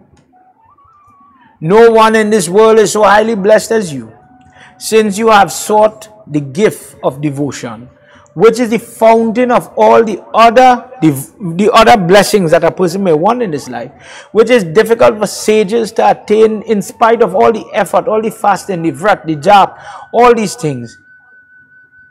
And they put their body in all forms of rigor. People who just walk on fire and do different type of fasting until their body eaten away and all these things. Meditation, all that. I am pleased to see your wisdom, in which you had the sense to see the value of bhakti, devotion, which is extremely dear to my heart, oh dear one. My grace, now all good qualities shall abide in your heart: devotion, spiritual wisdom, realization, dispassion, yoga, my exploit, the glory, all of it will remain in your head, memory. I reading from book. It is marked in his mind. And you shall not have to go through rigorous sadhana or that type of prayer to achieve. You have it. You have it. None of the errors arising from Maya will bother you, shall cloud your mind or your vision. Narad Muni, great people, many people are blinded by Maya in different examples to aid them in their growth. Henceforth, know me to be that same Brahman, endless energy, endless creating, maintaining, destroying. Everything comes from you. Know the truth, birthless, devoid of attributes. I who produce Maya, I who guide this Maya, I who tell the Devi where to go, where to reside, what to do. And yet, I remain pure, I remain one, I don't remain lesser than. It is me. Listen, O kakabhsundi, devotees are always dear to me. Realizing this, cherish unflinching devotion to my feet in thought, word, and deed, and you will always be dear, loved, and special to me. Now listen to my most sacred teaching, which is not only true and easily understood, it is also echoed in Ved and other scriptures. I give you to hear my own conclusion. Listen to it and imprint it in your mind, and everything else, worship me. The world with all the varieties of life, species, different forms, both moving and motionless, is a creation of my divine energy and potency. I love all, from the animal to all ashrams, to all castes, to all creatures. I love all of them are mine. But in the human race, which is very dear because of their abilities, the human being that is versed in Ved, those people that follow the code of conduct prescribed in Ved, those people who follow the lifestyle where I am activated in them or with them, those people, compared to those that are running down the pleasures of senses alone, these great and wise people, I love them. But more than that, I love the man, more than the man of wisdom, I love the man of realizing where I live. More than that, I love the person who is my servant, who is my devotee, practicing devotion to Prabhu Sri Ram, who solely depends on me and has no other need for anything but has faith in me. Again and again, I repeat to you the truth. No one is more dear to me this is in Chaupai 4 of Doha 85. No one is more dear to me than my devotee. This is echoed in Gita, where Krishna tells to Arjuna who is most dear to him. If Viranchi, or the creator Brahma, not a name for Brahma, too had no devotion to me, he would be only as dear to me as other or similar type creatures. But he is dear because of the level of meditation, constantly looking at the different universes unfolding, seeing God's creation and witnessing it, just as Lord Shiva as well. And because of that, constant contact, regardless of the power they have, they do not allow it to pollute their mind or their purpose. The humblest creature that breathes, if possessed of devotion, he is dear to me as life. Such is my nature. Some people think the bigger the creature, the better the creature, etc. But the small person, animal, insect, a person who is differently able, mentally different, no matter what the circumstances, that person has devotion to me, that person is dear to me equally. A father could have many children, many children. Each one is different from the other in character, temper, conduct. The first one have this trait, the second one have that trait, they're going like that. But of these children, the ninth child is devoted to the father in thought, word, and deed, never letting, instruction or request fall on the ground. He wants to execute this. Whilst the father could love all his children, he loves them all. He would be fond, he would be attracted to, he would want to talk with that one that is very hard-working, diligent in carrying out whatever duty, whatever work has to be done to please his father. In the same way, I adore those that are my devotee. Be it man, be it woman, be it somebody who is, was once lacking character, be it some person who is not perfect, but they attain perfection, they attain devotion, and they grow into my way. He who adores me with all his being or her being, giving up all the shame and all the limitations that we put for ourselves, that person is dear to me. I tell you with all sincerity, O servant, that person who is dependent on me, realizing this, they worship me and abandoning everything else, is reliant on me. They're going to eat Jai Vishnu, they're going to bathe Jai Vishnu, they're going to do their job. God, go with me, stay with me, they nikah, etc. I am that, they are that hooked on to me, they are tapping into my energy. That person is dear to me. Time shall have no power over you, O kakabhsundi. So this is how kakabhsundi is able to spend time in the belly, and when he comes out, it is as if only an hour passed, but he spent hundreds and hundreds of years. He saw the Ramayana unfold multitude of times. He was able to witness it over and over again. He is able to fast forward time, see the future, go back in time and witness it. And in a different Ramayana, he says, I have seen this so many times, but of all the different form of God, of all everything that it has, I have found devotion. This is why he's talking so much about devotion. I have found devotion to Sri Ram. I have found myself his servant. I have become, because there is nothing else that makes sense. Only Sri Ram makes sense. Only this incarnation makes sense. Remember me and adore me without stopping. I did not feel satisfied hearing his words. It did not bother me. I felt satiated. I felt satisfied, sorry. The hair on my body stood erect, and I felt extremely delighted in my heart. Joy I felt on that occasion was shared only by my mind, my head, and my ears. The tongue was powerless. The eyes were powerless. They were only happy, however, to see him, his beauty. But to talk, I couldn't talk too much. After he had gladdened me in this way, he went on to continue playing like a child. With tears now, he starts to squeal. Garud goes to Kaushalya, and the mother in turn interpreted that he was hungry. Seeing this, the mother lifts him up, puts on his lap, and starts to feed him milk. And laying in his lap, I stood there and I saw what he just did for me. In all his charming exploits, I was able to attain him. Men and women of Ayodhya remained there absorbed in his transcendental form, and they grew just as Shiva does. The delighter, he wants to put on garb and go to see Prabhu's Leela, but Sri Ram has given me the opportunity to witness. Those wise and virtuous souls get to taste a morsel of the joy of his Leela. And I got so much. I stayed in Ayodhya for some time. And I am telling you, as I've come to the end of my story of how I came to gain the grace of devotion, how I gained the feet of him, and I returned after some time to my own hermitage where I contemplated him every day. Ever since the Lord accepted me as his own, I had never fallen victim to delusion again.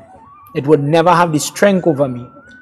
I have now told you, O Garud, at full length, all this strange story, how Sri Vishnu's Maya made me into a puppet. He says, listen, without Sri Ram's grace, you will always be in problems. Unless we adore him, Sri Hari Vishnu, troubles will never take a stop. However, his grace is so powerful. If a person starts to learn about him, the knowledge of who he is and what he is and why he is, that knowledge will interpret as you internalize it. You will start to have faith in him without question, without doubt. Without faith, there could be no love. When you have faith, when I believe in something, I believe in that doctor, I believe in my mother. When my mother talk, I know she is for me, she's my protector. Love comes. I love you because I can depend on you. When you have no love, devotion could never come. However, when you have that love for the Lord, then devotion will come. It is not possible for one to attain happiness without devotion, because without devotion, it is as if you will be lacking the ability to raise the hair on your hand. There is nothing to hire, anything blissful, nothing to bring it to you. Instead, what will happen? You'll become filled with desires that will never cease. When you get this entity, then you will want this entity and you will go, why? Because I'm looking for happiness. But you get the car, you get the house, you get the wife, and the same house one day starts to bite. Oh God, to paint this house is so much work, to clean this house is so much work. The same house you wanted, you want children born. Oh God, I had to change the diaper, trouble now. Oh God, the children, the wife only nagging, the husband only loud. The same thing you wanted will not bring happiness. If you look at it, you will see it. Not even in dream you will find happiness. We have to shanti the desires and find peacefulness, and it is only when you start to adore Prabhu Sri Ram, then you will find that peace. Without faith, there can be no devotion, and without devotion, Sri Ram will never give you the happiness that you seek. Sri Ram is not able to be overcome so easy, but he melts through devotion. When a person has that devotion for him, in whichever form, he is able to help even the downtrodden, help those that have made the world and the worst type of mistakes. And without his grace, the soul could never attain peace, not even in dream. Garud, listening to all of this, and he listened to everything that was happening, what Kakabhsundi was telling him. Thus, my king, I have sung according to my own light, my own experience, the Mahima of Sri Ram, the greatness of Prabhu Sri Ram. O King of Birds, I have not had recourse to invent, to use any embellishment, chepak, to use any inventive skill, but I have told you exactly what had happened and what is real. I have never seen all of this. I have seen all of this, with my own eyes, and that is what I revealed to you today. The greatness of Sri Ram, his name, his beauty, the song, boundless and endless grace, infinite Blessing, all of this has been revealed to you today. O winged creature, from yourself down to the mosquito that take your flight across the skies, none has reached the end, no matter how far you could go, the end of the grace and the benefit, the mercy of Prabhu Sri Ram. Even so, dear Garud, can anyone gauge the greatness of Sri Ram? Unfathomable as it is, Sri Ram is so great. His body is as charming as if his Cupid standing there, crushing all enemies. Devi has to take so many forms, but there is only one him. In this way, may you remember what we have discussed. He is more than one of the suns. He is more than one of the moon. He is beyond the planets. He is beyond all of these things. And when a person has this image etched in their mind and memory, regardless to the test that comes, they will be able to remember what? At the end of Chaupai 4, Doha 91, they will remember that Sri Ram is the king, the ruler, the emperor of this universe, and is infinite, incomparable, and they would accept that his way is such. I have only told you a little. There is more to understand, but the Lord is only won by sincere devotion. And then He brings a fountain of joy from within you, and you start to experience a happiness that only you could hear about. Until such day you will experience it yourself. The Lord of the winged creatures was rejoiced. He was happy to hear the words of Bushund. He ruffled his feathers as he felt the emotion of devotion as it rushed to him. Tears started to gush from his eye. His body became numb as he felt as if he couldn't speak anymore. And in his mind, he bowed to that two brothers, Ram, Lakshman, thinking of Sri Ram, recalling now how he got the opportunity to serve him, how Sri Ram at a personal level was using him and playing with him, cajoling him to get him, how he had reached from by that seashore in Lanka to where he is sitting with kakabhsundi on Nilagiri mountain, how things played for him to grind and for him to learn about Prabhu. This was Lord Vishnu bringing me closer to him. Tears rushed to his eyes and his soul was full with joy as he experienced the joy that kakabhsundi was explaining. Recalling all his delusions, filled with remorse, he thought to himself. Again and again he bowed his head to the feet of the crow. Now no pride. Pride is gone. And he loved him. He loved kakabhsundi. And he loved the Lord, knowing that one of his name is Ram. Without a spiritual guide, none can cross this mundane ocean of existence, though he be equal to Brahma or Shankar Bhagwan. You need someone to show you, and with examples, with simple words, but profound meaning, how to traverse spirituality. In this way, I have sat at your feet, O kakabhsundi, and I was bitten by the serpent of doubt. Dear Father, I had very painful fits of stupidness in my mind, fallacies, and all kind of thoughts. But by the medicine that you have administered to my soul, I have now transformed healthy, delightful devotee of Prabhu Sri Ram. You have saved me, O Chama. I realized after our conversation, remember what caused him. It's so funny. What caused him the trouble is when Sri Ram body trapped with the snake so wrap around his body and start to squeeze. He says, I realize now that I was the person who was trapped by the snake of doubt and being squeezed. And Sri Ram became the snake charmer. And by his will, and his will alone, he played the necessary tune to get the snake or the doubt off my body, out from my mind. And today I'm peaceful and my head is not running a million miles. I am not full of anguish. I am not distraught. But by his grace, through you, O Guruji, I have learned. By your grace, by the power of Prabhu Sri Ram, that infatuation, that wandering, that doubt is gone. And I have learned the mysteries of Prabhu Sri Ram. Prem se bolo Shri Vishnu Bhagwan ki jai, Siyapati Ramachandra ki jai. We'll pause here tonight as we'll conclude tomorrow night. We're stopping at Doha 92 A and B. Tomorrow night we start from Doha 93.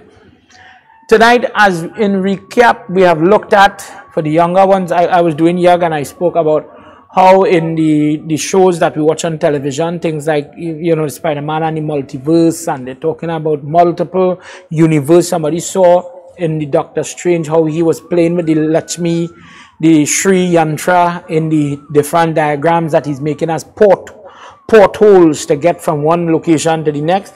In the same way, though I mentioned the yantra that's going under the Sri Ram Murti in Ayodhya in this month in 2024, these things shows that we are multi-dimensional in our faith and multi-universal theories exist, but we must sit down to discuss, because we are limiting ourselves to one plane, one universe, one existence, whereas in our text it talks about many. And we looked at the passage of time, we look at the Vardhan with Kakabhsundi. Why is Kakabhsundi so, you know, great? He's an exemplar, he's an example of what a devotee, when you are the most doubtful. I didn't grow up in this, I did not have this, I did not harbor belief, but I found devotion, I found the bhakti, I didn't know, I was lost. We in service the other day, we did the katha with Ratnakar or Valmiki, when Valmiki was robbing, stealing, doing the world, and he finds Mara. The Muni says, you're so sinful, don't say Ram, say Mara. And in the middle of M-A-R-A-M-A, you're getting Ram in the middle. So he did not believe in the name. He did not believe in what he was doing. But he said, Mara. But the intent under the banyan tree, he wants to get the sin of all the different things he did. He took it off my back. And after Brahma and Narad and different characters come, after he had spent, you know, how much 1,000 years, according to I believe I was reading from Krsna Ramayan. They allow rain to fall and he gets back his strength. And they tell him that because you are now freed from this history of sin and mistakes, that today will change your name and you'll become Valmiki. That is where Valmiki comes from. So we immortalize people, but to be human is to make error.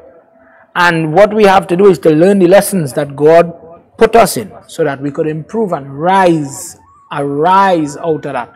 And don't let hard times, bad times be all you are. You are greater than that. And this is what bhakti does for us. It allows us to achieve greatness, as we saw in the katha with Kakabhsundi. And tomorrow night, our third night, our concluding night, we will continue from there to wrap up our 3 nights, to bring closure, to bring down the curtain on this time spent together listening to Ramayan. As I conclude tonight, I hope you have enjoyed our next installation of Ramayan, and I hope you all are listening and learning. Special thanks to all those that made this satsang possible. I appreciate everybody who is commenting. I know somebody, I forgot the man's name, somebody asked me on YouTube for let's do a yagya on the stories, on the teachings of Dattatreya, Lord Dattatreya, and I agree. Look out for it, it's coming. I hear about the Dattatreya Yoga Center, but I don't know too much about that form, Baba. I want to know more. And in it, we'll learn about more of our Dharma. Somebody sent me a message on WhatsApp and they asked, why is it in Hindu temples we don't see a Buddha Murti? Buddha is coming from Buddhist, but he's considered to be an incarnation of Lord Vishnu. So we'll do that discourse as well. That one, I've read that. And in all of this, understand what Kakabhsundi, just to reflect on the point. You want the knowledge to encourage the love, the devotion that would lead you to his feet, so that you get the long-term happiness, peacefulness, contentment, so that you could actually be long-term happy. we are looking for happiness in this world. Everybody's searching for it. Some people find it in the arms of a lover. They find it in the child in their hand. One day the child has to grow up. One day the beautiful model type person gets old and their good looks fade. And then, you know, for some people, they can't see the love beyond the skin. The child grows up and the child starts to foster their own life, and they forget about old you, and you feel as if you're not happy now because in this life you start to collect and you love that part, but then you start to give up. You can't drive, you can't walk up the step, you know, different things. You start to forget, and it is not forever. Everything has an expiration date. But the joy that Sri Ram could bring, that is eternal. That follows you from this body to the next place we go. And this is why tonight I hope you have learned something. If it is a reminder, if it is not the first time, I hope you have enjoyed it, and it is my opportunity to have brought this quality of katha. Please remember, I did not interpret much. Used examples listed in Tulsidas Ramayan, as he has given examples so that anybody listening, they could understand what the author is saying. It is a different version of Ramayana, and because these examples don't exist in Valmiki Ramayana, it was a method so that the author is trying to break it down for people to understand what it is being taught, and you could apply it to your own life. So there are many things that we could reflect upon, but as I said in our first Ramayana Yagya, understand that each one of us have different interpretation of the same story, and because of the difference in karma. And we have to apply ourselves, get into the habit of listening and loving the Lord, loving His worship, loving the opportunity, relish the opportunity to learn and to listen, to practice, to get involved in your mandir, get involved with the prayer, the yagya, get involved with the cooking, get involved with the cleaning, make yourself available. While you have your legs and your arms and you're able, stop only complaining and making mistakes like that, because there will come a day you may be more badly off. You don't have money to charhawe and buy expensive clothes. Look, we have on the 20th, let me say it, on the 20th, I believe that's the day they're showing this program. There will be a hamper, not hamper, sorry, clothes drive. We collected. There are so many people sending clothes, and so many people are glad for it. So it is a very, you know, it's a good synergy. People are glad to help, and people are glad for the help. Get involved in the help. If you cannot afford to give charity, okay, brother, go to the temple and clap when they are singing His praises, and you will find the Lord. Prabhu mil jayengi. When the mind becomes dedicated, you will find the Lord. Prema agan ho bhakti sajan ko man mein lagan ho tu. If love within you is ignited and your devotion is sincere, if the mind is dedicated to His feet, you will find the Lord. I encourage you all to find that bhajan, but understand what the bhajan is saying. Don't just sing it like a parrot. Get into the meaning and understand the poetry of what the message is, and then it will benefit you. I hope you enjoyed tonight. I enjoyed giving this discourse. It has been some time since I've read it, and I hope it benefits each and every one of you. Please subscribe to my YouTube channel and send me a messages if you want to hear a particular discourse and I'm reading it online so that you could benefit. Subscribe to my YouTube channel and send me a message. I do read them. Send me a Facebook message. God bless you. Don't only like and like. Like is important. More people will see it, you know, the algorithm. But communicate. Send something. Baba, I learned something. Baba, God bless me. God, Sri Ram shone his grace upon my husband. He was sick and he needed help. The child was sick and needed help. And God did His mercy. God did His miracle with my family. And I see that. And I understand God. I understand what you're saying tonight. Let us communicate through whichever mean. Thank God for technology. You are where you are and I am where I am. But we could still interface. And this is what I would like to encourage. If you're following us on Sankhya Television, send them a message. Communicate, share with us what you feel, how you feel. Do you want more satsang like this? And I look forward to hearing from you. God bless you always. Let's all join together as we do Ramayan Visarjan. Katha Visarjan ho tuhe, suno veera Hanuman, jo ja se aaya hai, tetah karo payan. Jai Jai Raja Ram ki, Jai Lakshman Balwan, Jai Kapis Sugriva ki, Jai Angar Jai Hanuman, Jai Jai kakabhsundi ki, Jai Giri Uma Mahesh, Jai Rishi Bhardwaj ki, Jai Tulsi Avadhesh. Ramayan कथा विसर्जन होत है, सुनो वीर हनुमान, जो जन जा से आया है, तेतः करो पयान. Let's all join together as we conclude tonight. Prabhu, we thank you for the opportunity to have listened to your great discourse. As you hold my hand and you walk me along this path of life, may you give me devotion as well. Help me to understand my feelings, help me to understand who I am, and help me to hone my devotion on your glorious feet. Tvameva mata cha pita tvameva, tvameva bandhu cha sakha tvameva, Tvameva vidya dravinam tvameva, tvameva sarvam mama deva deva, tvameva sarvam mama deva deva. Om Shanti Shanti Shanti Hari Om. Together everybody. Prem Sabalo Mahapati Mahadeva ki Jai, Pavana Sutta Hanuman ki Jai, Shri Adi Shakti Mata ki Jai, Vrindavan Bihari Lal ki Jai, Siyapati Ramachandra ki Jai.